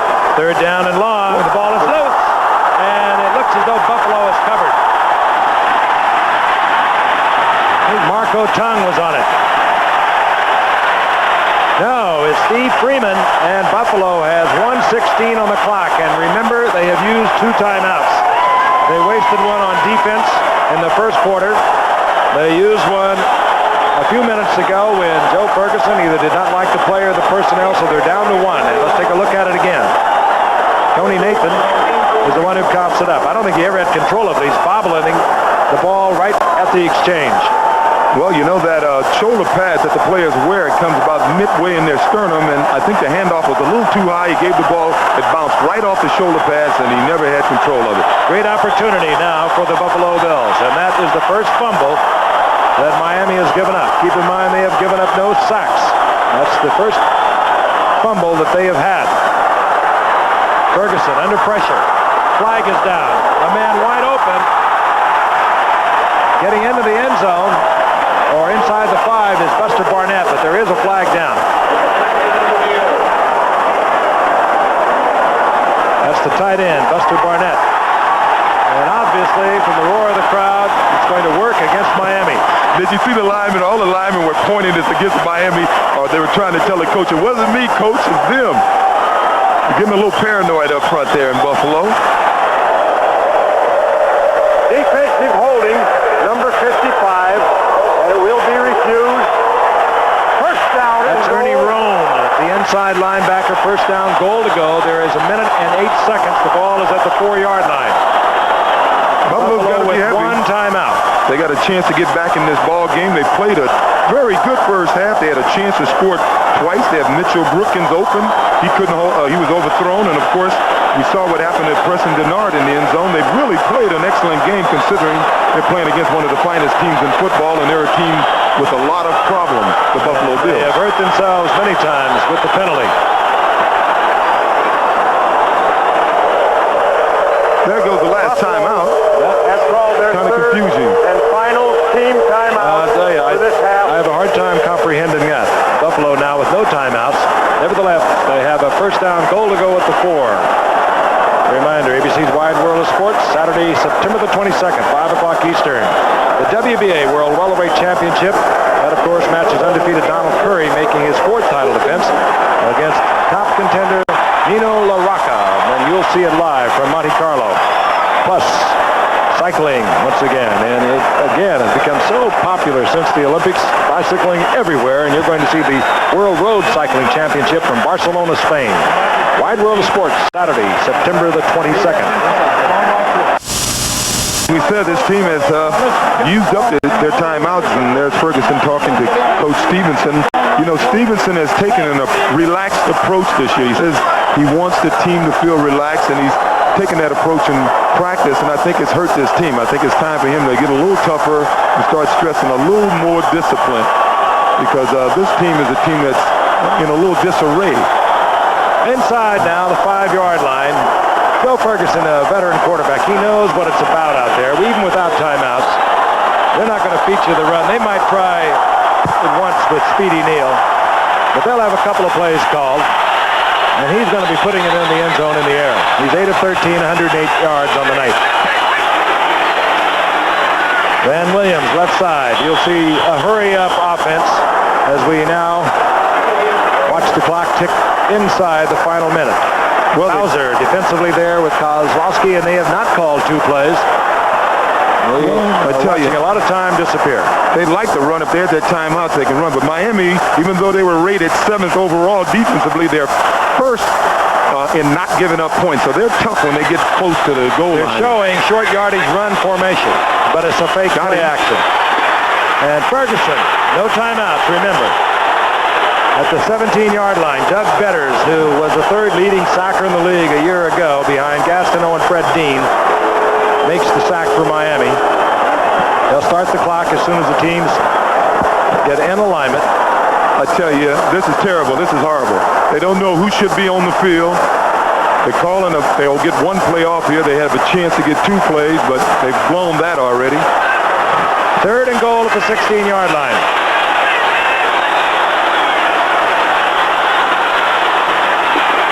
Almost picked off, and now the Bills are going to have to fake field goal. 9 seconds remaining, 4th down. The crowd doesn't like it. They wasted 2 timeouts, 1 in the first quarter, 1 a few minutes ago. They ran the ball with no timeouts remaining. Then they get the sack from Doug Betters. Joe Danella comes out. He's missed from 47 yards out. We said coming into this game that this team had problems, but most of their problems appear to be on the defense, but they're showing an equal amount of difficulty on offense right now. I'll tell you, if Joe Danella should miss this from 30 yards, I get the feeling some of these fans might overrun his position. He doesn't, however, and the Bills are on the scoreboard. The Bills get on the scoreboard, but they're going to have to look back at a first down, goal to go at the 4-yard line with all the timeouts gone. Well, they can't play any worse. Look at this last play. Let's see if it should have been pass interference here. Kozlowski covering Greg Bell, the rookie from Notre Dame. He's behind him, and now we get Blackwood coming in, playing the ball. Well, there was clearly contact there. He was going for the ball. I think he assumed it was his as much as it was Greg Bell. Could have gone either way. I think the Bills are fortunate to be only 11 points down. With all the penalties and the mistakes that they've made, they're still in this ball game. And if they come out in the second half and they don't get penalized and they capitalize on some of those chances that they've had, they can get right back in this ball game. Bills have not scored a touchdown in the first half this season. And I think that's safe to say that record is secured. Reminder again, we'll have some highlights from the games we did not bring you last night with Jim Lampley and a profile of Dan Marino coming your way at halftime. Vince Heflin, he just covering the football. As time, well, we have 1 second indicated on the clock. Then we'll have to run that one off. I think that was Clayton that didn't run that ball back. Is going to kill his average if he's thinking about getting into the Pro Bowl at the end of the year and something. So out comes Dan Marino to run off one play. Big play provided by Doug Betters, which also calls to mind that we have a new defensive coordinator who's replaced Bill Arnsparger, who has done such a great job with Don Shula for so many years. Chuck Studley. They decided they needed linebacker help. The first 2 draft picks for linebackers were the Miami Dolphins, Jackie Schiff and Jay Brophy. So they felt that was where they were hurt. You have to develop it, to a certain extent. And, God did give me a talent to be a good athlete and to be able to throw the football. It was here in this blue-collar neighborhood in Pittsburgh that Dan Marino was taught his secret to success, fearlessness. His father told him at an early age, Danny, win or lose, it's not a life or death matter. Play because you love it. This satellite is a gift to his father for those words of wisdom. Even as a high school player, he developed an exceptional quality, a steady self-confidence not based on the ups and downs of winning and losing. Dan is not afraid of failure or rejection, and his security showed early on in his college career. A star player, totally relaxed and never nervous, and that's what makes Dan so good. A serious knee problem arose during his collegiate career, but despite that obstacle, he still walked off the streets of Pittsburgh right onto the NFL turf, wearing the face of a young man with the confidence of a seasoned veteran. I don't think I owe anybody anything. I don't never think to myself, well, hey, why does this happen to me? Or you should be in awe of anybody or awe of the situation that you're in, because if you are, then I don't think you're going to be able to perform the best way you can. Highly regarded in the NFL for his ability to see greatness in quarterbacks, Dolphin head coach Don Shula. I feel very fortunate in my coaching career. I've been around some pretty good quarterbacks. Dan Marino is a young player, but he is not naive by any stretch of the imagination. When we signed him to the contract, it was probably the biggest contract that we had had around here for a long time, but you never heard mention of it. He just never talked about contract, never talked about money, came in early, was around the locker room, mingled with the rest of the players, and immediately was liked by the rest of the squad, and they accepted him for what he is, a good person and a good football player. As he says, with God's will and Dan's own lack of fear, Dan Marino just might go down in history as one of the greatest quarterbacks of all time. Why is Danny Marino so good? Well, he has the God-given talents, the strength, size, and there's no question he's worked hard. But for number 13, come on, hasn't some of it been luck? No, it's not luck. Well, lucky or good, he's hot again tonight. 12 completions in 16 attempts, 154 yards, 2 touchdowns, and we'll be taking you back to Buffalo after this ABC News business brief and a word from our local stations around the country. We'll be going back to Buffalo for football right after those 2 messages. Capitalize on that. They settled for 3 points. They had another shot from Ferguson to Preston Denard. Had it been thrown a little earlier, we could have had a much closer game, but Buffalo has come back in the past. They were down 21-0 in their opener.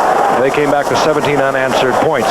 At halftime, the score, Miami 14, Buffalo 3. This ABC Sports exclusive is being brought to you by Nissan. High mileage, high quality cars and trucks for 50 years. Available at your Datsun dealer. And by Budweiser, the king of beers. Reach for that distinctively clean, crisp taste that says Budweiser. For all you do, this Bud's for you. And by Hilton. When American business hits the road, American business stops at Hilton. And by Pennzoil Motor Oil. Quality protection. Ask for it. Just about set to go. Dolphins Dolphins will kick off to the Bills to get activities underway here in the second half. And you know, it must have been a good halftime for the Bills. They probably were very emotional in the locker room because they feel they can play with these guys. They've made a ton of mistakes, and they can still get right back in this game with a good drive here. And there's Joe Ferguson. I know he's primed. He's going to put the ball in the air. Word on Preston Denard, bruised ribs, will not be back tonight. Lucas on Shaman to kick off. Don Wilson is deep in Van Williams.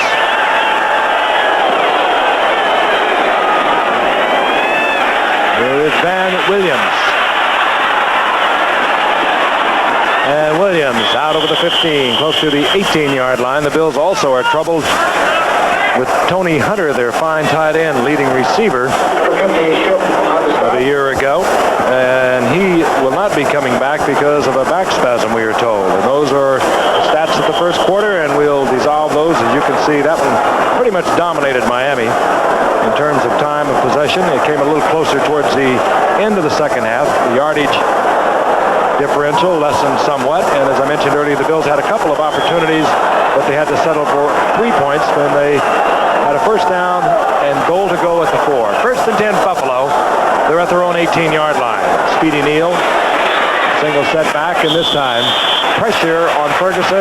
He tries to get it to Julius Dawkins, who has replaced Preston Denard. It's incomplete. Bill Villappiano, and Phil they brought in because this week because they had a little problem getting this team up, and he gave them a big pep talk in the locker room, and they really miss him and guys like Reggie McKenzie, who were the emotional guys on this team, and they really haven't had anyone. I played golf with him a week ago and asked him what he was doing. He didn't say anything about coaching. No, he's not coaching. They just brought him in to give a team a pep talk. Second down and 10, the 18-yard line. Neal, a rookie from Miami. And the 250-pounder collides with Baumauer and Charles Bowser, the outside linebacker. Just about at the line of scrimmage. It'll be third down and long once again for Ferguson. He's looked over that situation several times. Well, Fergie needs a big play. I just saw the play before when Julius Dawkins ran the wrong pattern. Joe put his head down and he walked back and he can get down on himself. He's going to have to psych it up now, and he needs a big play to get him going. And he's a streak thrower. When he gets on a streak, he can really light up the place. 3 wide receivers. Mitchell Brookins, the rookie from Illinois. Great speed is in there, joining Byron Franklin and Dawkins. Third and long from the shotgun. Ferguson with the time. That almost picked off by McNeil. 2 Buffalo receivers in the same area. Neal coming out of the backfield. And Brookins were right together. And when you get 2 receivers together, you're going to get a collection of defenders. Don McNeil, boy, they're glad to have him back Miami. He missed last year with a knee injury, and he gives them the opportunity to play a lot of man-on-man defense and really give him a little versatility in that backfield. Here's Clayton, and here's John Kidd on fourth down. Miami, all things going right. Kidd get the ball back in good field position, but Kidd has just ripped one that took Clayton all the way back to his 30-yard line. Nevertheless, he steps out of bounds at the 43-yard line. 51-yard punt by John Kidd, the rookie out of Northwestern. And Miami with a 14-3 lead here in the third quarter. Their first possession in good field position. Well, we have a chance. We just want to wish a good friend of ours and one of our fine technicians here at ABC, Paul Finelli, the Duke, we call him, one of our top guys. He's just gone through a triple bypass. We know he's watching. We wish him well. All the guys send our best. Miami, they are 2-0 on the season. They beat Washington in their opener 35-17. Last Sunday they beat New England 28-7, while the Bills are 0-2. They lost their opener to New England 21-17. New England at one point had a 21-0 lead, as I mentioned earlier. And then last Sunday they lost to St. Louis 37-7. Marino right to the air. Oh, a lot of time. Duper wide open. And when you give Marino, the Dolphins, that kind of time, well, they're going to hurt you. Well, you can see they coach these Bills defensive backs that keep them in front of them, don't let them get behind you, and they're just giving them a little too much room. Incidentally, Clayton went off the field. He was limping. I think he got tangled up in one of the coach's wires for their headphone when he was running that punt back a few minutes ago. Cepolo comes in for Clayton. Number 81. That's Duper at the top of your screen. Woody Bennett. And Bennett goes down inside the 35, but a pair of flags are down as Bennett gets to about the 39-yard line. Gene Marv there defensively for Buffalo. A lot of flags, most of them against Buffalo in the first half. I think this will be also. Oh. Yes, it is. That's the indication by referee Bob Frederick.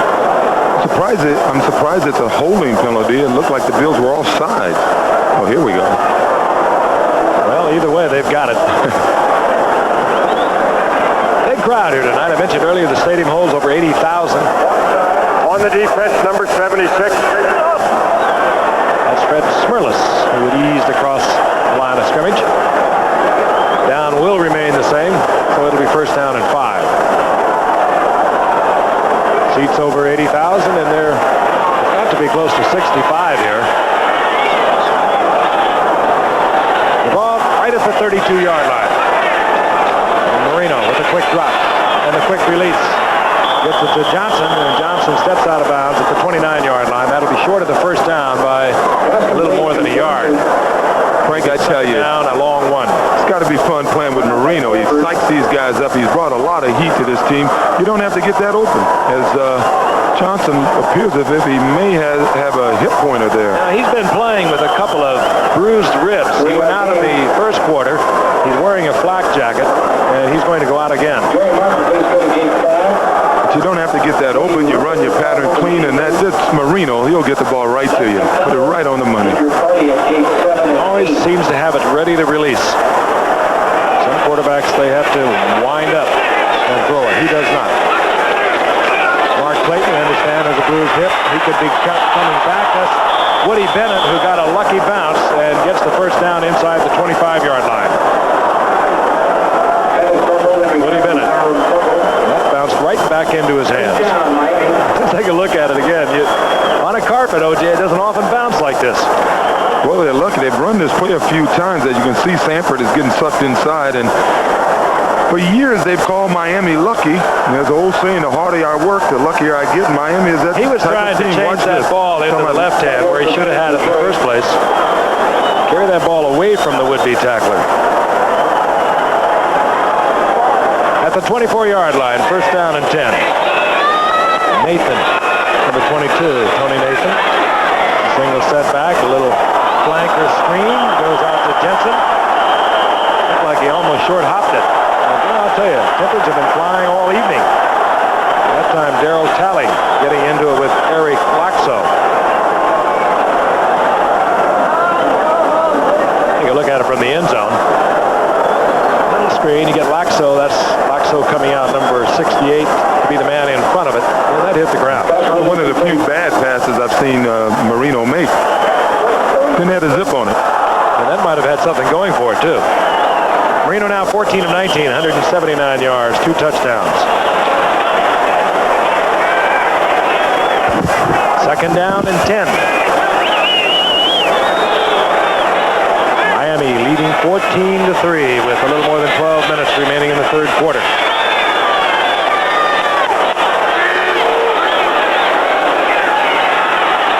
Marino stepping back into the pocket. Duper once again on that crossing pattern. They just kicked in the afterburner, and he steps out of bounds down close to the 7-yard line. 17-yard pickup. And they're running the same play, the same basic philosophy on their offense. They're letting the Buffalo Bills drop back in those zones, and they're just running underneath, and they're wide open, and they have a couple of receivers that can run with the ball after they catch it. And there he goes.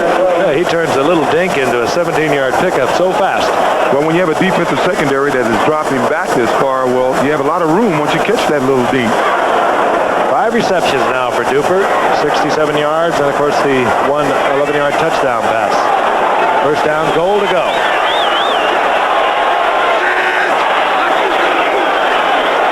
Bennett, this time he gets it out of that left hand. Spins inside the 5-yard line, down close to the 3, where it'll be second down goal to go. You weren't with us earlier, and you don't follow the game closely. I'll tell you that this man, Don Shula, suffered a blow a week ago when he lost his prime running back, Andre Franklin. Brought Chuck Muncie in, looked him over in a trade with San Diego, and Muncie failed the physical. And there you're looking at a man that's going to have to toughen up a little bit on these guys in practice, I believe. So the Dolphins, who have been weak running, they have been doing well in the air, 2-0. But Shula knows along the line you're going to have to run it sometime. Nathan on second down goal to go. It's down inside the 2-yard line. And we'll pause 5 seconds and allow our friends and stations along the line to identify themselves. Channel 10, WPLG, Miami, Fort Lauderdale. Red Stadium in Buffalo, the home of O.J. Simpson. The football home of O.J. Simpson. Tell me about it in December. Did you love it as much? I tell you, it's pretty tough practicing out here in December. I tell you, there's not too many in that Ring of Honor. I think they call it the all-time honor roll. You understand that Congressman Jack Kemp will be inducted in November.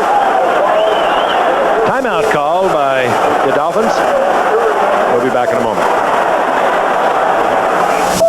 Mr. Reagan's Undersecretary of Defense once said this about a nuclear attack. Dolphin coach Don Shula recorded his 200th victory as head coach with a 27-10 Monday Night Football win over the Buffalo Bills on December 27, 1982.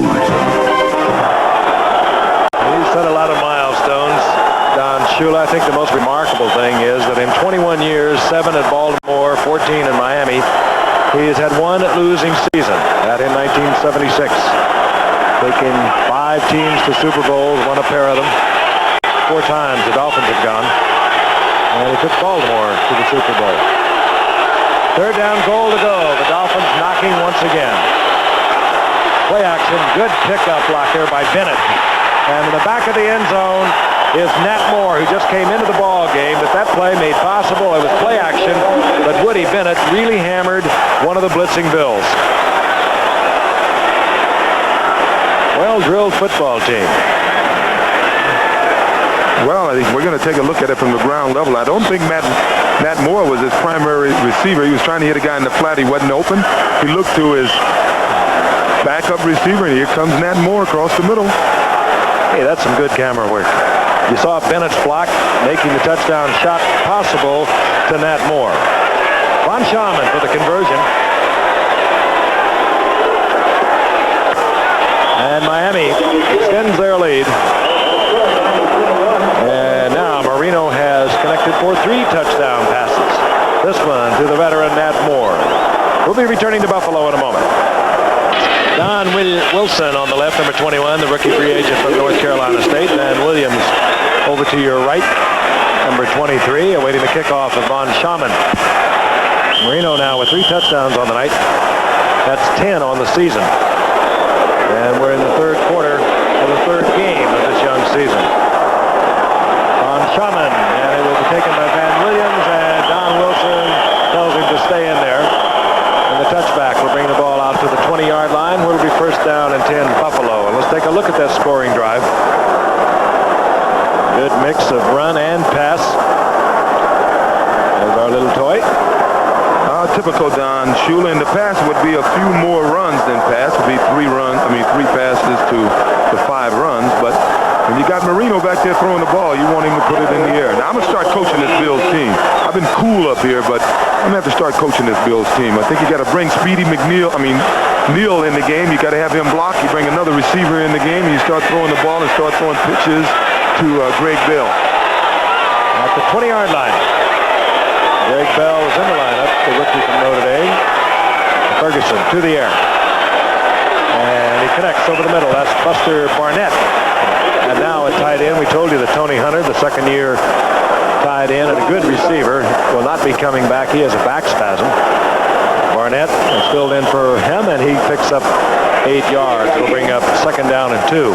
That's too bad for Tony Hunter, because I think around the league everyone feels that he's going to be a superstar, and he's a player that they're going to have to get more active in this offense. I don't think it's from his fault. I think they just don't plan him in the offense enough. That's the time remaining in the third quarter. Second down and 2. Ferguson in trouble. Arm was in motion, but he was almost back to the line of scrimmage on the scramble. To point out, our friend Reggie Jackson is going for home run number 500 tonight. First time at bat. Flied out. Third down and 2. Uh-oh, the bags start coming up. Uh-oh. A few years ago, we were down in New Orleans, and the Aints all showed up. We had about 30,000 people wearing bags. Meredith thought the World's Fair had come earlier. Ferguson now 9 of 18, 116 yards. The Bills. There they go. Inside their 28-yard line, third down 2. And they're thinking pass. Ferguson connects to Byron Franklin, and Franklin has the first down. He's out over the 40-yard line. 12-yard pickup. Langford there defensively for Miami. Now they had a spread offense. They had 2 wide receivers on both sides of the field, and I think they're going to have to do that from now on. I think they had to spread them out and put the ball in the air. And they took a page from Miami's book here. They ran everybody downfield, saved 1 receiver, and had him come underneath the coverage and got positive yardage from it. Inside the 41-yard line, first down Buffalo.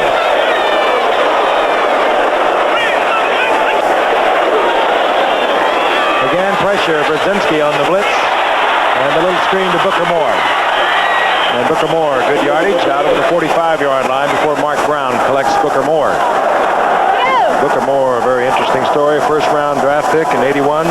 Missed all of his rookie year with a rather rare disease, Guillain-Barré syndrome, a disease that is contracted from a flu virus. He missed all of that rookie season out of Penn State, where he had a great career, and much of '82. Here he is. I don't know what they're doing. They're rotating these backs. They should get Greg Bill in the game because he's the one that's shown a little spark, and he's the only guy I see out there on the Bills coming from their backfield that can break one. On second and 4, Speedy Neal, left side. It's maybe a couple of yards out of it, short of the first down, short of midfield. That's where he had to reach. Well, she's winning whatever game she's playing.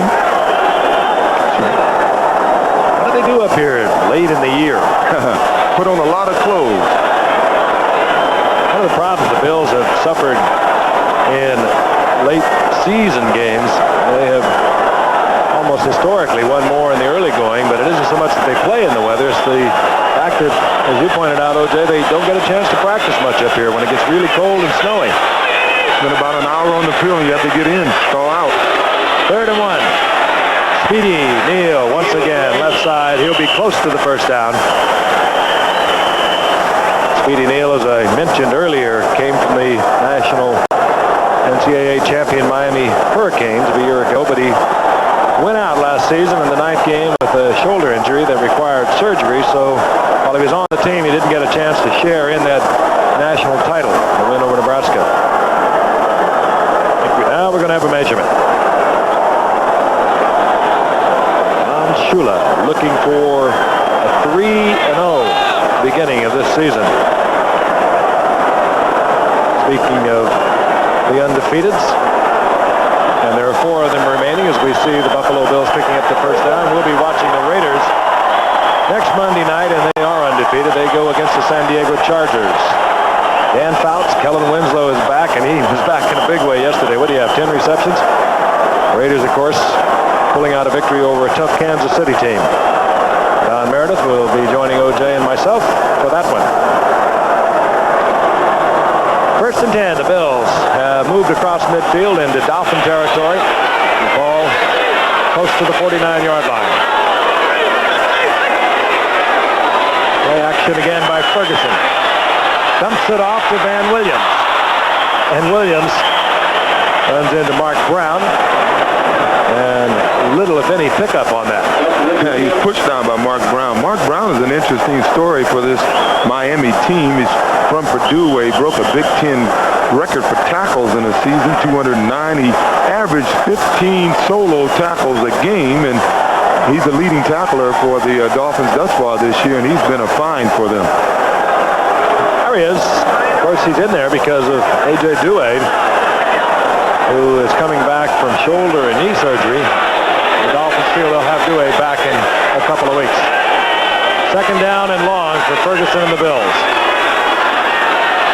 Budzinski comes on the blitz, and Ferguson gets it to Williams, short of the first down around the 42-yard line. Charles Bowser defensively there. Hey, it's smart. When your game plan doesn't work, what you do, you look across the field, you see Don Shula, and you say, well, let's just start doing what he's doing. And that's what the Bills are doing now. They're running their receivers deep, and they're saving one receiver. They're running him underneath the coverage, and that's exactly what Miami has been doing the whole game, and now it's working for the Buffalo Bills. Third down and 2. We know what the Bills are going to do if they follow their pattern. Forget about the run. They'll come right out in the shotgun. There they are. Interesting. Miami has allowed 5 yards per run against them during the first 2 games. The Bills, short yardage or nothing. They throw the ball. This time it's White, Craig White, a rookie from Missouri, 11th round draft pick, and he'll have the first down. And if they give Ferguson time, if they continue to give him a little time to throw the ball, Ferguson will do this all night. Ferguson will put some points on the board. I must say, though, now that they're about the 35-yard line, they got to start looking for the end zone because, as I said earlier, Miami is the toughest team in football to score on inside the 30-yard line. 21-3, Miami over Buffalo. We're in the third quarter, inside 6 minutes remaining in the third period. First and 10. The Bills. 37-yard line of the Dolphins.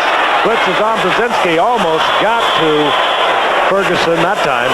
He has been coming with a lot of regularity. Bob Budzinski really is not the kind of linebacker you like to put into the blitz. He's really tough and strong against the run, the former Ram, over in the strong side position for the Dolphins. There he is, former LA #1 pick. Little contract disagreement back in '81, and he was the reason that Kim Bocamper was able to move over to right defensive end. Bocamper, a Pro Bowl linebacker where Budzinski is playing. Second down and 10. Dan Williams in motion. Movement by Baumauer in the middle of the line, and a flag is down. This should be a free one. Williams. Good tackle by William Judson. Well, Buster Bennett had a step on his man going down the middle deep, and I'm a firm believer that when you're down 21-3 and you know you have a free play, you throw for the end zone. You saw Bob Baumauer, the nose tackle, move just before the snap. They'll take the penalty because the down will remain the same, and they'll pick up about the same amount of yardage. Now let's take a look at the secondary. Now look down the middle. You'll see 84 go right down the middle. He's going to beat his man, even though they are playing a deep zone, but those safeties are sort of playing to the outside. Now you know you have a free play. Throw the ball deep. Second down and 5. 11th play of this drive. Crowd still in it. 65,000 plus, we've been told. And they're coming with the wave. Not one of the better waves we've seen. Ferguson fires a shot. Gets the ball out to number 89. That's Dawkins, who has replaced the injured Preston Denard. And Dawkins will have first down yardage inside the 25-yard line. Well, the Bills have got something happening. They got it going, but here's where Miami is very tough. As I mentioned earlier, even though they were 7th, which is very good overall defense in the NFL, they gave up the least amount of points, and that tells you that when you get close to their goal line, they're tough to score on. 5:06 remaining in the third quarter. They've always been like that. When we played them, we get around here and we start throwing for the end zone. Dawkins splits left. Byron Franklin is to the right. Setbacks are Van Williams and Booker Moore. Well, the Bills doing the right thing. For the corner, Ferguson. In and out of the hands of Julius Dawkins. The flag is down. And it could be that Lyle Blackwood interfered. Well thrown ball. William Judson and Lyle Blackwood were both back there. Lyle shaking his head. And referee Bob Frederick is going to thrill the crowd. Defensive pass interference. Number 42 in the end zone. First down and goal on the 1-yard line. Lyle Blackwood really had to take a chance here, O.J., because this was a perfectly thrown football to Dawkins. Yeah, it sure was. You give Joe time, he can do it. And once again, the report on this Dolphin team is before you get inside that 20, you better try to throw for the end zone. And the Bills did it, and they came out a winner this time. Need a couple of more of them, though. I think Lyle Blackwood just factored it all in and decided he'd take the risk on the interference. First down goal to go. Dan Williams goes up over the top and comes down short. Bob Baumhauer did an excellent job of getting under as we look at the interference from reverse angle there. We couldn't miss it from the other angle, but we'll show you from this side. I tell you, Joe threw a perfect pass here. This is a perfect pass on a man who is running against, he's doubled up in a zone defense, and the ball couldn't have been thrown much better than that. Well, Lyle Blackwood just took the right arm of Julius Dawkins and just ripped it from the ball. Did you see Baumhauer come underneath that time? Now, I would quarterback sneak it. These guys are so quick up front, and they penetrate so well, I'd jump on them right away. Ferguson should jump over the pile here. Second and goal, and the big one, Speedy Neal, pulls his way into the end zone. The Bills are back in the game.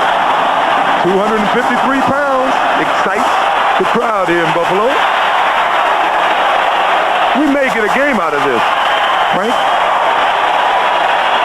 Speedy Neal with all the size. I don't know if they didn't give it to him the first time. That was an 80-yard drive. Of course, the big help came on the pass interference, but it was a pass interference that Ferguson and Julius Dawkins forced on Lyle Blackwood. He had nothing else to do to save the touchdown shot. Speedy has 34 yards thus far on the night. They've been tough yards. Kopler will put it down for Joe Danella. Wow. Very close. Oh, they're flirting with it tonight. They are. Very close to being blocked. Danella. Hey, what's happening here? We'll be back. Got a little story for you, Frank, why they call a 253-pound guy Speedy Neal. Not because he's fast, but when his mother went into labor with him, it was a matter of minutes before he was out there screaming at the world, and they named him Speedy immediately. All right. Danella to kick off. Vince Heflin deep for Miami.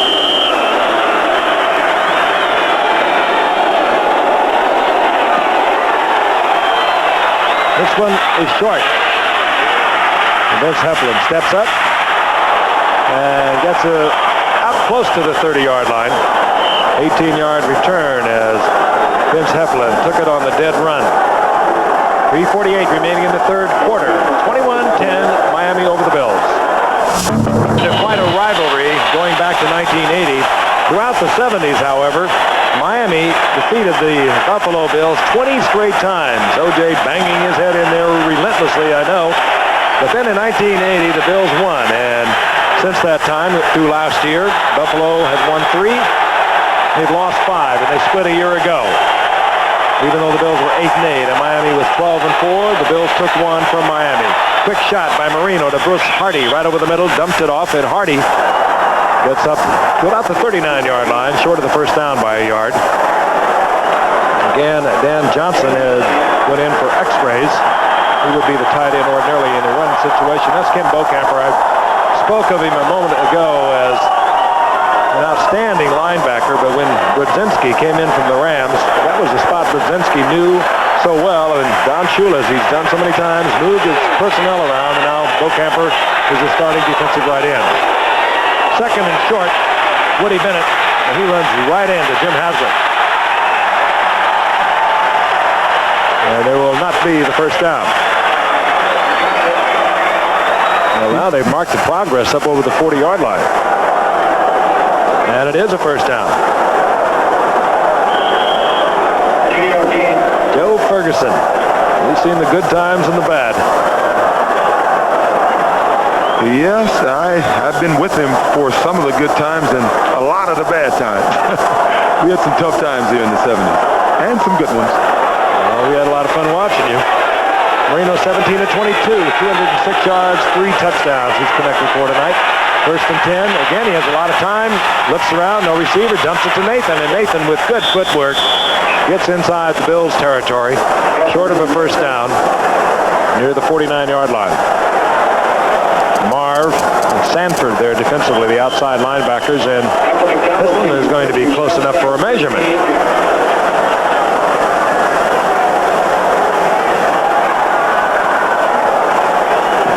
.211 remaining in the third quarter. We talked so much about how Ferguson threw for 5 touchdowns in the second meeting of these two teams a year ago, over 400 yards. What we didn't talk much about, as you can see, is just perhaps an inch short of the first down. But Dan Marino in that game passed for over 300 yards. And Mark Duper had 7 receptions, 2 touchdowns, and 207 yards. That was some game, over 1,000 yards of offense. CFA college football coming back September the 29th, and you'll see it live, 3:30 Eastern time. 2 of the good ones, Notre Dame getting it on with Missouri from Columbia, Missouri, right here on ABC. Second, and a whisker. Ooh, and there was movement by Smirlis. The nose tackle. Flags are down, and I think instead of a couple of yards on the pickup, they're going to have 5 yards assessed against Buffalo.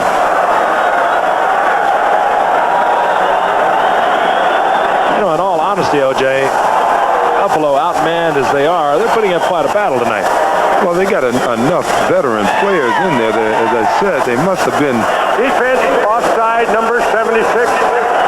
First down. Fred Smirlis there. As we said, they got a lot of pride, and they know they can play a lot better than they've played, and they just had to get fired up, and they missed that individual on the field that can fire them up, and they brought Phil Filippiano back, and he's trying to fire them up a little here tonight. They just had some mistakes that are killing them. First down and 10. Marino going to the air on almost every first down. Flags are down everywhere. And that's Jimmy Cephalo. The flags are down once again at the line of scrimmage, and one is downfield. Again, referee Bob Frederick seeing a lot of action tonight. So a lot of him. And again, it works against Buffalo.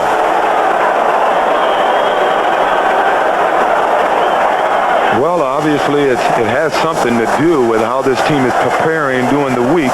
You just don't come out and make these mistakes on Sunday or Monday night. Normally, as we listen to this. Defensive holding, number 26. The penalty will be refused.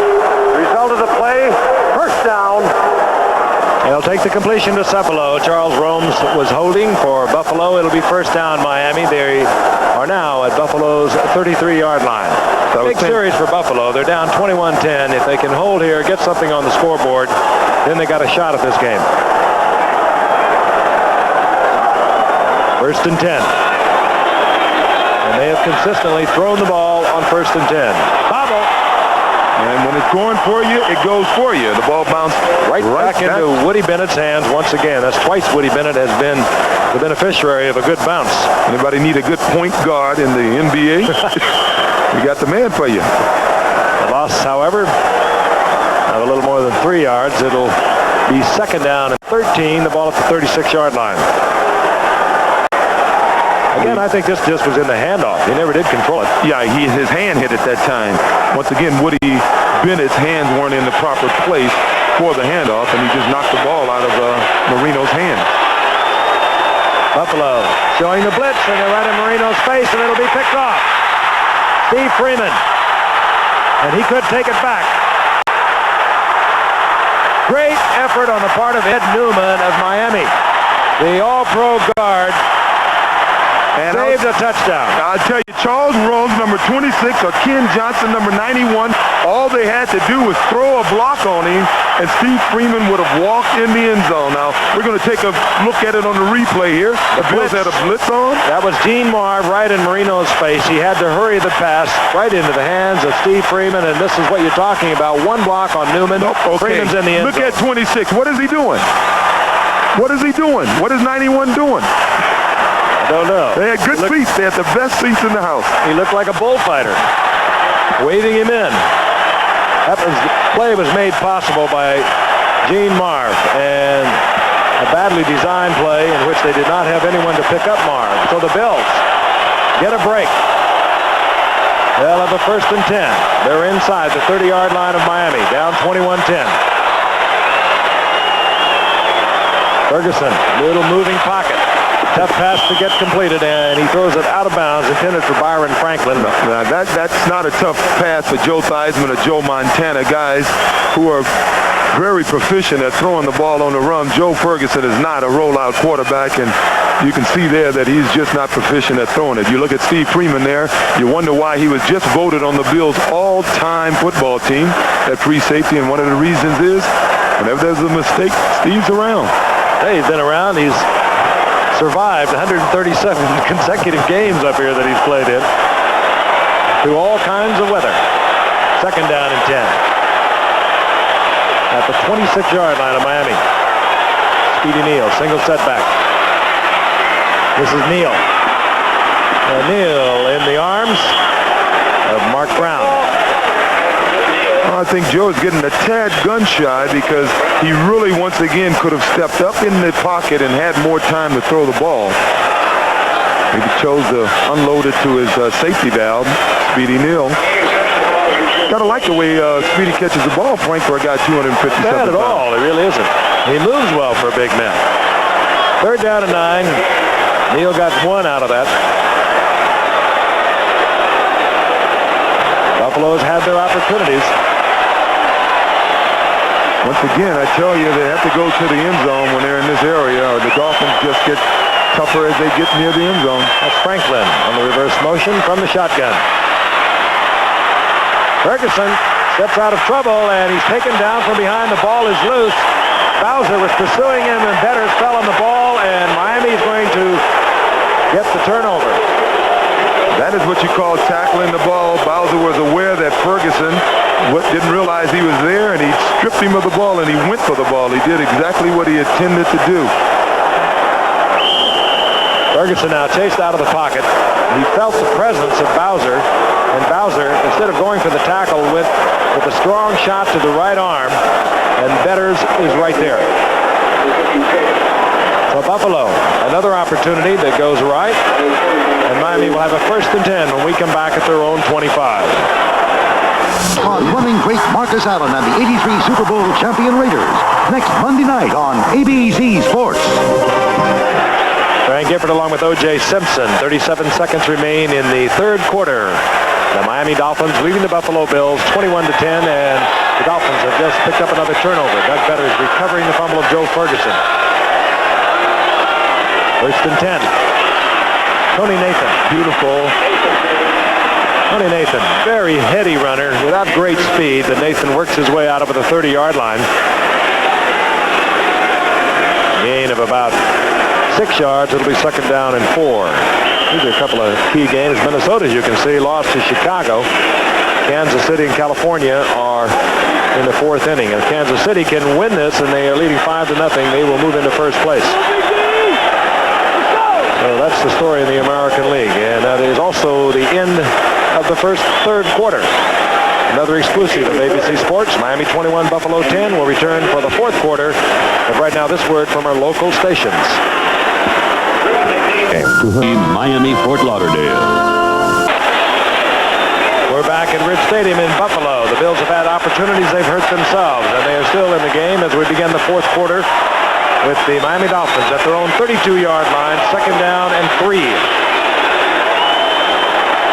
Nathan and Bennett are the setbacks, and this is Tony Nathan trying to get forward for the first down, but he hits into Ben Williams. It'll be third down and about 1.5 yards.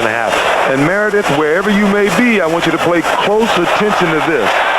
This broadcast is presented by the authority of the National Football League. It is intended for the private use of our audience. Any rebroadcast or other use of this telecast without the express written consent of the National Football League is prohibited. We've been working on that. I tell you, that's what an SC education will do for you. Wait a minute. Had a 5.2 average there. Per carry. Per carry, yes. Third down, short. Single setback. Tony Nathan. The long two, and Marino will put it in the air. Good move by Cephalo. He made a quick square-out move. He was wide open, and the man coming off knee injury still has the good moves. He never, ever had the speed, even when he came up from Penn State 5 years ago, but he has some tremendous moves. Watch him now. He'll take it in motion, and he'll give a square cut to the sidelines, giving Marino the perfect angle. Just moving right away from Rod Kush. Well, the problem is you teach your defensive backs to watch that quarterback, and they watch him. They're going to have to keep a closer look on those receivers because this guy throws the ball so quick. He has such a quick release that it's too late if you don't stay close to those guys. Boy, it is ready to go at any moment. First and 10. Miami in Bill's territory once again. Full blitz. Marino reads it, gets it out, and gets the completion. Going out to Nat Moore. He is quick. They brought everyone but the head coach, Kay Stevenson, on that blitz. Most quarterbacks would have waffled the ball out there, but that ball had a lot on it. The numbers for you once again. That's how we stood at halftime. Miami dominating in all areas. And this is where we are now. 281 yards. 223 of those yards have been passing. That is not the way Don Shula would like to see it distributed. But that is what he is faced with the loss of Andre Franklin a week ago.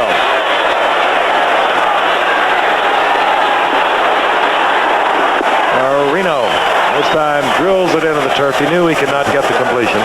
And much like Joe Ferguson, Marino is not a rollout quarterback either. Andre Franklin went down last week, and we mentioned earlier the tragic death of David Overstreet, who is really starting to come into his own last year. He was killed in a car accident in June, and the Dolphins are all wearing black number 20s on their headgear in memory of David Overstreet. The Bills themselves have lost so many players. Joe Cribbs, their leading receiver, the leading rusher, went to Birmingham to the USFL. Jerry Butler, knee injury, maybe gone for the season. Frank Lewis retired. Sherman White, the defensive end, also knee problems. Third down and 4. Ferguson, a great pass. He gets it to Cephalo. Marino with that quick snap. The ball is loose. It's still loose, and it looks as though Buffalo got it back. They did. But it's worth looking again at Marino under tremendous pressure and just snap that ball off to Cephalo. Ball takes some funny bounces. And coming out of the pile is Marco Tung, second-year man out of Bowie State, in there on the prevent defense. Take a look at from the end zone. Once again, Marino has that strong arm. Wrong foot forward. He's in the air, and Cephalo's always been a decent runner after he catches the ball, and does a good job here. Once again, he didn't see Sanford, whose helmet hit the ball. Darryl Talley also popped him. Buffalo dodges another bullet with 13:06 remaining in the fourth quarter. Buffalo will have a first down and 10 at their own 21-yard line when we come back to Buffalo. 17 hours. Another turnover, and Buffalo has the ball back. They have 13:06 remaining in the game. They've been able to move the ball, but they have time and time again hurt themselves. Blitz on by Miami. Ferguson to Dawkins. And Dawkinson out over the 25 to about the 28-yard line. Dawkins short of the first down in the arms of William Judson.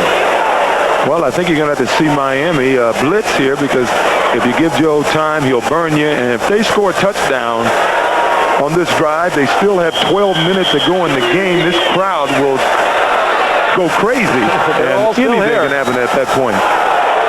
Don Shula and the Dolphins know Ferguson so well. He's played them twice a year over the last 11 years. They're up there showing blitz once again. 2nd and 3. Ferguson changing the play. He better hurry. Dolphins got out of their blitz. Ferguson loses the football. Did he get it inbounds? No, he did not. So the offensive team will remain possession. Bowser was the man there for Miami. When it rains, it pours. Joe Ferguson had looked at a blitz, changed the play at the line of scrimmage. The defense can also automatic. They got out of the blitz, and Ferguson had the wrong play called. Well, you know, when you check off and you know it's going to be a blitz, what you have to do is throw that ball away. If you don't find him right away, you just got to throw it away. As you can see, he has to have control of the ball, and he may have had it in his hands, but one foot was in bounds. How's that? Got to have 2 of them in there, just like on a pass completion. The loss, however, all the way back to the 9-yard line. 3rd down and 21. Craig White comes in, the rookie from Missouri, a wide receiver. The Bills now with 3 of them. Byron Franklin remains along with Julius Dawkins. From the shotgun, 4 down linemen for Miami. Ferguson rolls out again. Gets the ball to Franklin. Franklin turns it loose. And it's still loose. And the Bills, I think, come up with it. And they are very close to a first down. Julius Dawkins, I think, finally winds up with it for Buffalo. They ought to put that in their offense. Yeah, well, we remember one year when the Raiders were at Oakland, they put it in their offense. They won a game against San Diego doing this. Joe's run out of the pocket. He throws back over the middle, which is normally a no-no in football. Never throw late over the middle. They had a man wide open, Byron Franklin. Does a good job of running with the ball. The ball comes out. He just stripped of it, and then there's a mad scramble, and the rollover. Dawkins comes up with it. I think it was Paul Langford who stripped the ball. This is interesting. Buffalo's going for it. Ooh, and you're down 21-10. You're in the 4th quarter. Hey, the way Marino is throwing the ball, I'd go for it too.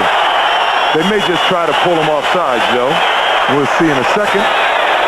How about big Speedy Neal? You betcha, 250 pounds. He's close. I think he has it. There is some noise made when Speedy Neal hits that short yardage situation.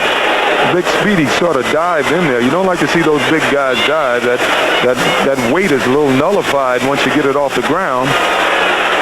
You can see those big guys keep those feet on the ground and drive. Well, we're going to have a measurement. A very critical one for Buffalo. The Bills 0-2. Miami looking to go 3-0. Ooh, it's going to be close. I think Speedy Neal just timed it out just about right. Oh, no, it's not that close. First down, Buffalo, 11:09. They keep it alive. They go on 4th down. They make good. Well, if nothing else tonight, the Bills have found themselves a true fullback. This Speedy Neal is going to be good. He is good now, and he's going to be excellent. And now they just have to make up their minds who's going to be their halfback. And I think they have one in Greg Bill. I just think they should give him a little more time with the ball. Ferguson, 18 of 29, 178 yards, and Tim Bocamper now is being treated on the sidelines for Miami. See Mike Charles in there, number 71. On first down, Ferguson has a lot of time, and a receiver is open. Byron Franklin. And Ferguson, if you give him time, he can still, in his 12th season, throw it on a rope. They have to respect the speed of Byron Franklin. They are playing him up very close. That is William Judson at the bottom of the screen. Well, they're playing man. Passes him on. Played a man, gave him a little bump, and Franklin happened to be running the right pattern. Neal was with him. Ball was right on the money. First down, Buffalo, near the 45-yard line of Miami. It is Mike Charles in for Kim Bocamper, second-year man out of Syracuse, who really came on last year for Miami. Ferguson in trouble. Rips the ball out towards Buster Barnett. He trapped it. It'll be second down and 10. Well, it's a good example of Ferguson being a pure pocket quarterback, as we can see Bocamper on the sideline there. Looks like they're taking listening to his heartbeat or something there. The guy's putting on a... But Ferguson is just not a good scrambler. You'll see a guy like Plunkett buy time in there. He's not a great scrambler, but he knows how to buy time in the pocket. Ferguson has never been really too proficient at buying time in the pocket. But if you give him the time, he'll pick you apart. And he's not your scrambling type for sure. You must protect him. Second down and 10. Pressure again. Ferguson wants a bundle. Tries to get deep to Julius Dawkins. Good coverage back there.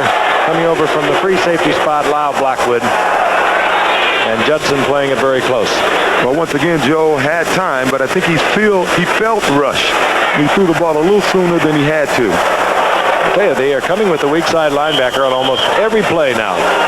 Well, there's a lot of quarterbacks like that. We spoke of it last week with Hart. Jim Hart, our philosophy against Jim was if you can get to him early, you can force him to throw the ball a little sooner later on in the game. And a lot of quarterbacks are like that if you get to him early. And Ferguson, I think, may have that reputation around the league. Third down and 10. 4 wide receivers in now for Joe Ferguson, who will work from the shotgun. Miami showing 3 down linemen. They have 6 defensive backs in the lineup. This will be a hunt and peck. Once again, underneath and go for the run. That's Franklin. He'll be short of the first down by about 2 yards, and now it'll be 4th down and 2. Will Kay Stevenson go again? Why not? You may as well. 10 minutes remaining in the 4th quarter.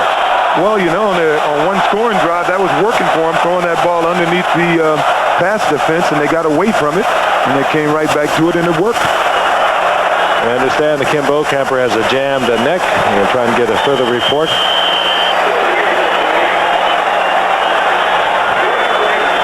Fourth down and 2, and the Bills will go. Down 21-10 with less than 10 minutes remaining in the game. And they have gone strictly with the pass. And any short yardage play up to, say, 2 yards, and they're out of the shotgun right now. They're going to have to throw it fast. Look at this. Ferguson wide open is Julius Dawkins. He's in the end zone on a 4th and 2. And Buffalo has brought it close once again. They've hurt themselves throughout the game. They've hung in there.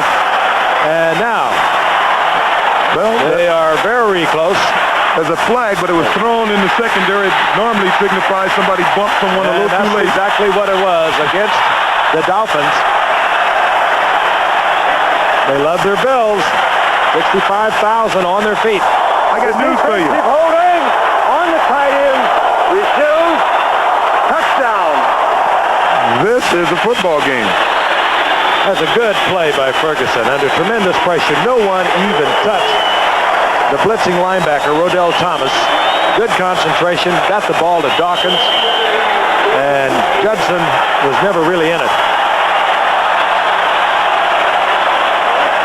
9:20. A lot of time for a lot of things to happen. Danello for the conversion.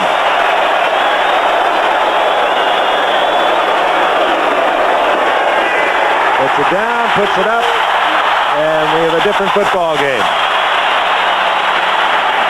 4-point differential now. And we'll be back in a wild, rich stadium in just a moment. It's Julius Dawkins. He came in the second quarter for an injured Preston Bernard, and he kept his concentration.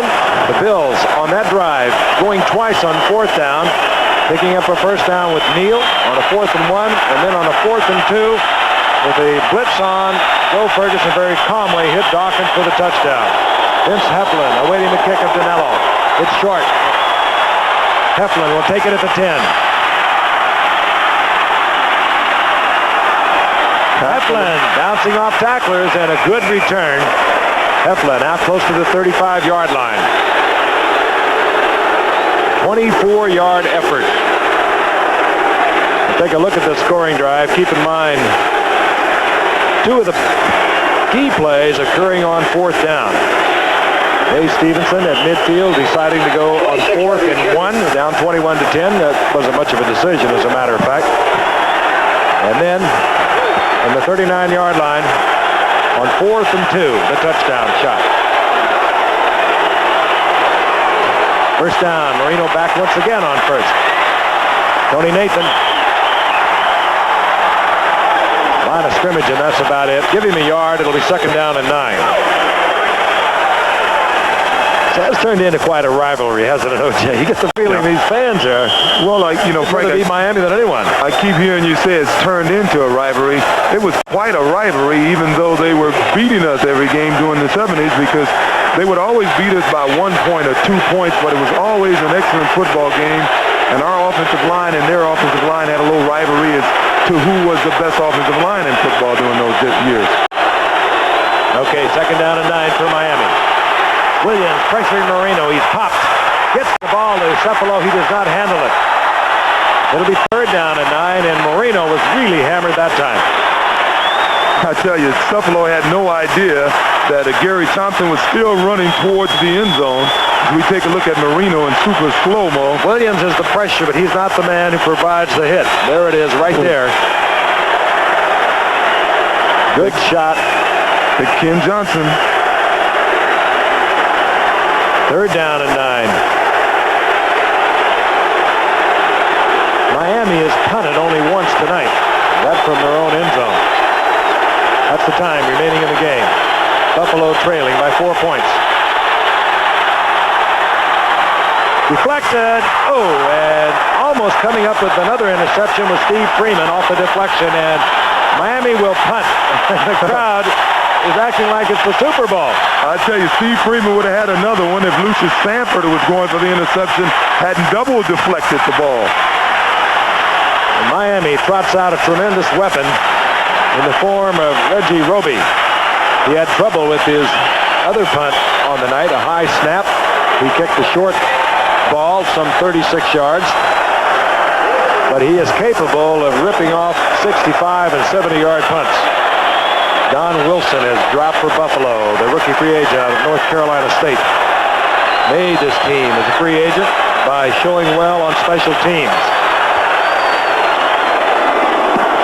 Roby has hit a monster, hangs it high. Wilson at the 21. Out over the 30-yard line, and not bad field position for Buffalo, and the crowd is going to go wild. Buffalo has the ball back. 8:06 remaining in the game. They trail by 4. Don't go away. Bills fans stand up, look at the booth, and start shouting, "Juice, juice, juice." Hey, what's your back, my man? No, they won't need me if the Bills score on this drive. 32-yard line. 1st down and 10. Buffalo with the football. They trail 21-17. We're in the 4th quarter. 8:06 remaining in the game. Ferguson, draw play. Booker Moore. Good move by Booker Moore. He was trapped behind the line of scrimmage and still able to get back to the line of scrimmage before he's dropped there by Brodzinski. Let me tell you something. I came here thinking Miami was one of the 3 top teams in football, and I still think they're certainly one of the better teams in the NFL, but I've seen something here tonight. If they can't get a pass rush without blitzing, and that's the only way they've had one tonight, this team is going to be in some trouble because they aren't all that sound on pass defense. We look down the line a couple of weeks, and they'll have A.J. Dewey back. When he's in there, they can do so many things in a deceptive way, but he also is a good pass rusher. Booker Moore got 1, so it's 2nd and 9. Booker Moore again, and dropped by number 47, Glenn Blackwood. Getting out over the 35-yard line was Booker Moore. That'll bring up 3rd down at about 6. Well, there's still plenty of time, so there's not any real pressure on the Bills on this 3rd down. I'm pretty sure if they don't get it, they will punt. I was a little surprised they came out and started with a run since they were having so much success throwing the ball at Miami. You got to hold those linemen at times, though. Even though the Bills don't even think run, you have to use it every now and then just to make sure that Baumauer and Betters and now Mike Charles for Bocamper stay honest.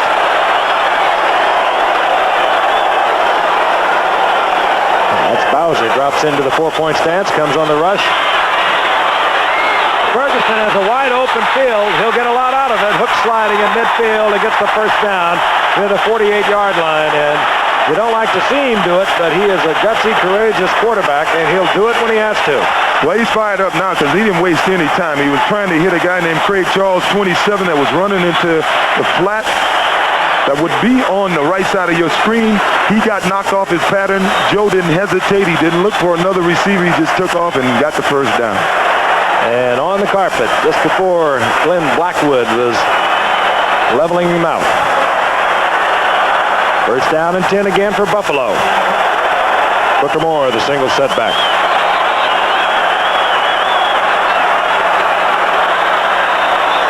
Almost an eerie silence has settled over the stadium. Ferguson had it in there. Byron Franklin could not handle it. It'll bring up second down and 10. Well, Ferguson is doing a little twirl with his finger. He was trying to tell Franklin when he hooks up to stop. But Franklin did. He did a little button hook, and he kept moving, and Franklin is now shaking his head and said, "You're right, Joe. I'll do it the next time." Looking ahead, the timeout situation. The Bills have 3 remaining.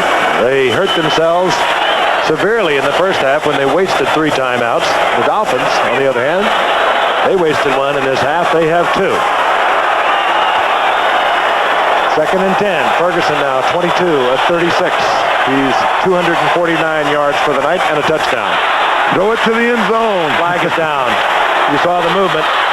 Booker Moore. That'll stop the clock at 5:31 remaining in the game as Booker Moore is taken out of bounds by Don McNeil, but the flag is down. Well, I guess it's not fair to say, Joe, throw it to the end zone because he may not have seen it.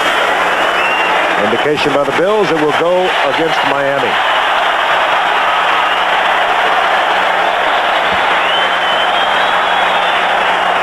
Bills staying alive, and they hurt themselves so many times in that first half. Defense number 71 offside. Second down. Well, that's Charles, and he's lined up right next to the center, so it'd be tough to miss him. I'll tell you, he is enormous. He goes about 290 out of Syracuse. He's only 21 years old. Won't be 22 until next Sunday. But he has shown great potential. He is in the game because Kim Bokamper had to leave with a jammed neck. Second down and 5. Greg Bell in the lineup, the rookie from Notre Dame, number 28. And Ferguson pulling away, and Will Grant, the center, did not deliver. And now, let's see what happens. Turnabout's fair play. 5 yards the other way. Not so sure. The Bills seem to think it was, well, they will work against Buffalo, the procedure call.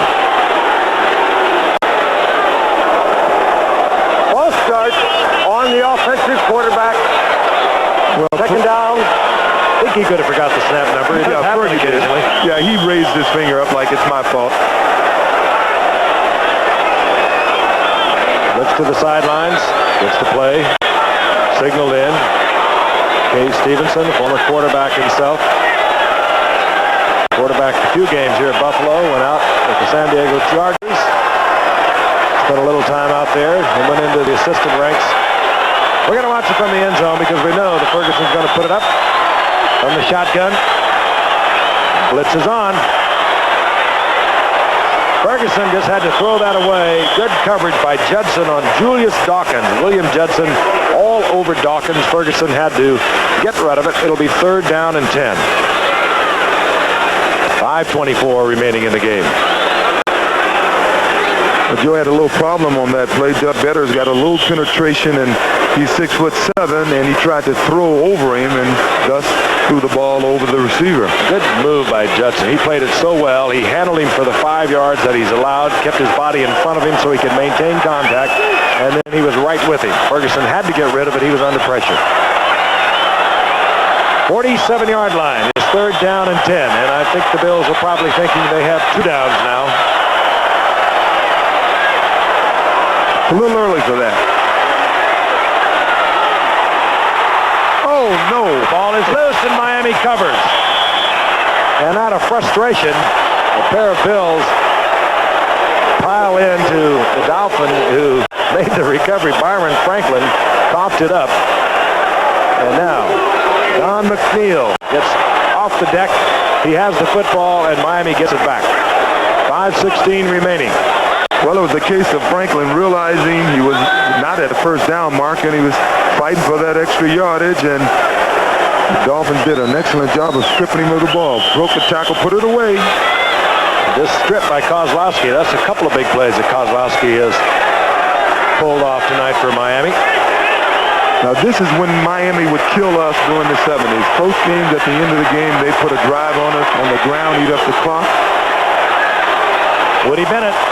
And they've gotten started the right way. I tell you, you could hear that all the way up here.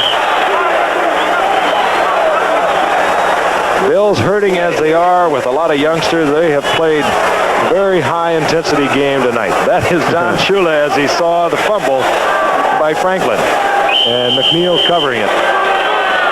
Love that guy. He still cares so much about this game. He cares about the players involved. He handles them like men, the way they should be handled. They know exactly what's expected of them. They also know that if they don't perform, they're going to be performing somewhere else. That's why he's the most popular coach in the league. I think every player in the league would like to play for him.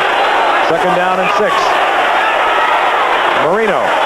Jensen picking up the first down inside Bills territory at the 49-yard line.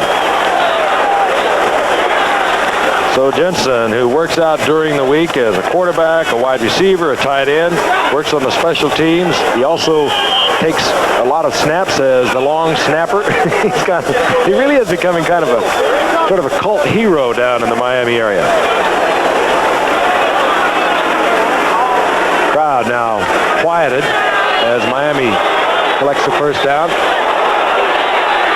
4:28 remaining in the game. Marino appears to be changing off.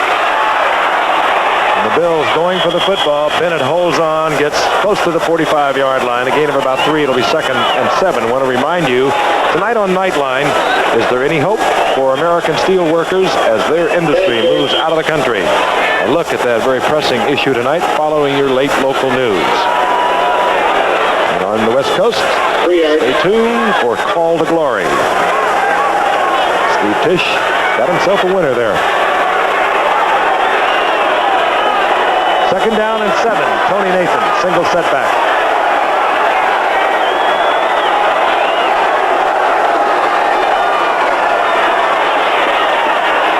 Quick snap, that arm, so fast. Marino gets it to Nat Moore, and Nat Moore will have another first down. 14-yard pickup.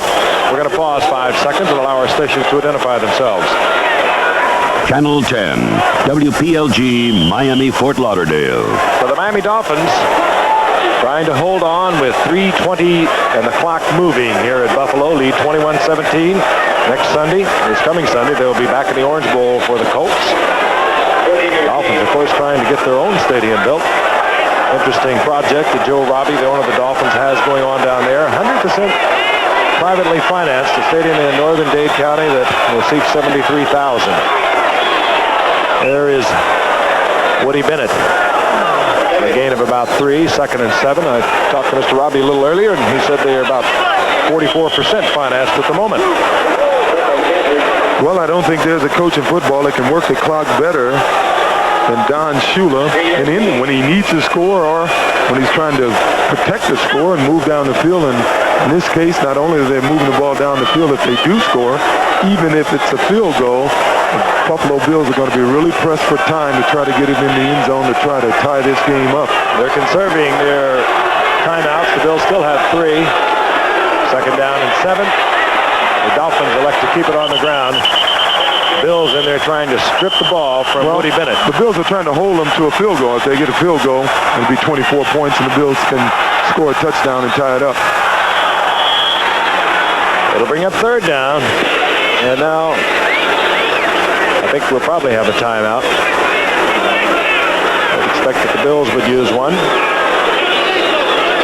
before the 2-minute warning, and then they can take advantage of that 2 minutes. The Dolphins having to run off the play that will only use 5 seconds, and that's what they've done. A big play coming up, 3rd and about 6. The Bills can hold them. Dolphins, I'm sure, would try a field goal. and it's a Dolphin timeout. I'm a little surprised at that. That is surprising because you would expect the Bills trying to work with that 2-minute clock. I guess Marino wants to make very sure they are leading 21-17, considering the option. That's Don Strock on the left. He is sort of the fireball relief man. He has come on in so many games. He signed a series of one-year contracts a year ago. But I'll tell you, when you have a great quarterback and potentially even greater Dan Marino out there, you feel awfully good about looking over and seeing the old veteran Don Strock, 11 years now. He's come off that bench so many times and provided winners. He did it last year when Marino went down with the knee. He came on and won a couple of games. And as you can see, that's Marino's personal high for completions. You know, it's an interesting thing about Don Shula, Frank, that he's able to have that first-rate second-team quarterback, and he keeps them happy. Those guys are all happy to be sitting He wasn't so happy last year. He didn't report till about the 1st of September. He was considering all kinds of prospects. But you're right. When he comes off the bench, he comes off smiling and winning. Bills and the Dolphins now with 2 timeouts. Marino, Nat Moore. And Nat Moore will have another first down. Well, it would almost burst the Cowboy into a song. Nat Moore gets another first down for Miami. He's at the 20-yard line. We'll be back with 1:59 remaining in the game. Take on running great Marcus Allen and the 83 Super Bowl champion Raiders next Monday night on ABC Sports. Looking forward to that when the Raiders and the Chargers a week from tonight. I don't have to go far for that one. 1:59 remaining in the game. Marino now on the night, 26 of 35, 296 yards, 3 touchdowns. He has the 1 interception.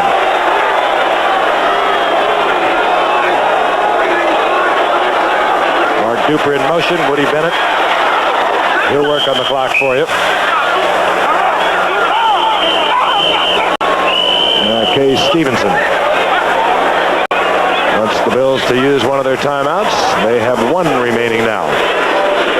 Don Shula looks as though he will win his 229th career game tonight. You know, we're going to see them twice more this season. We're going to see them against the Jets and then Dallas on our final Monday night telecast of the season. 1:51, Woody Bennett hammering for yardage, and he's close to another first down near the 12-yard line. Well, that's one thing about them. They run the ball when they have to. That will be the final timeout for Buffalo. I guess we got to look at both these teams. You're looking at a Miami team that certainly should be favored to win the AFC East, but a team that if they're going to go much farther than that, they're going to have to shore up this pass defense, and they're going to have to get a pass rush. They were successful at times tonight, but only when they blitz.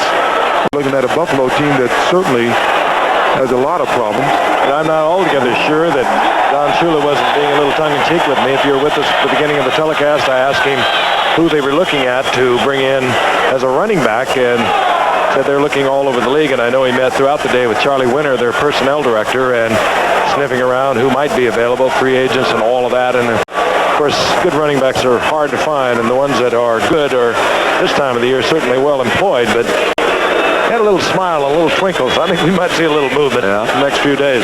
I was a little surprised. I thought when they traded for Muncie, they felt that Muncie had a problem, and I thought he was going to work with that problem. I'm a little surprised that he was caught unaware that Muncie may currently have that problem and sent him back. I thought he felt that would be the case, and they were going to work with it. We mentioned earlier, Muncie was directed by the league to report to a rehabilitation facility.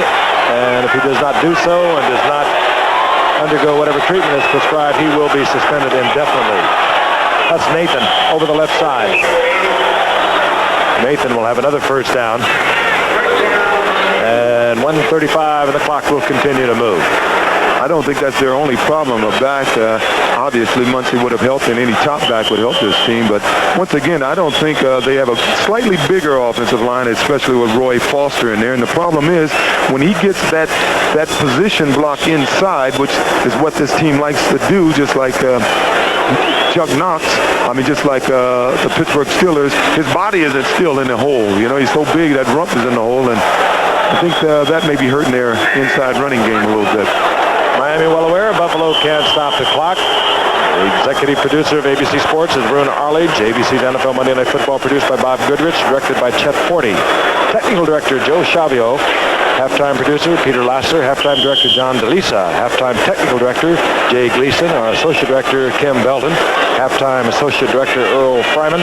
Technical manager Rick Mikulski. Unit manager Herman Norris. Always love to be with Herman. Telecommunications manager Bob Byers. Assistants to the producer Tony Tortorisi and Charlie Wiseman.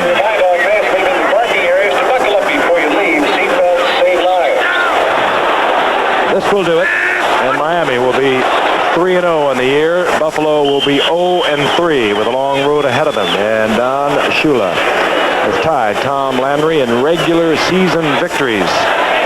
And only ahead of Landry and Shula are Papa Bear and Curly Lambeau. Marino congratulating some of the Bills. They get to know each other so well. And a quick congratulations, Don Shula, the K-State.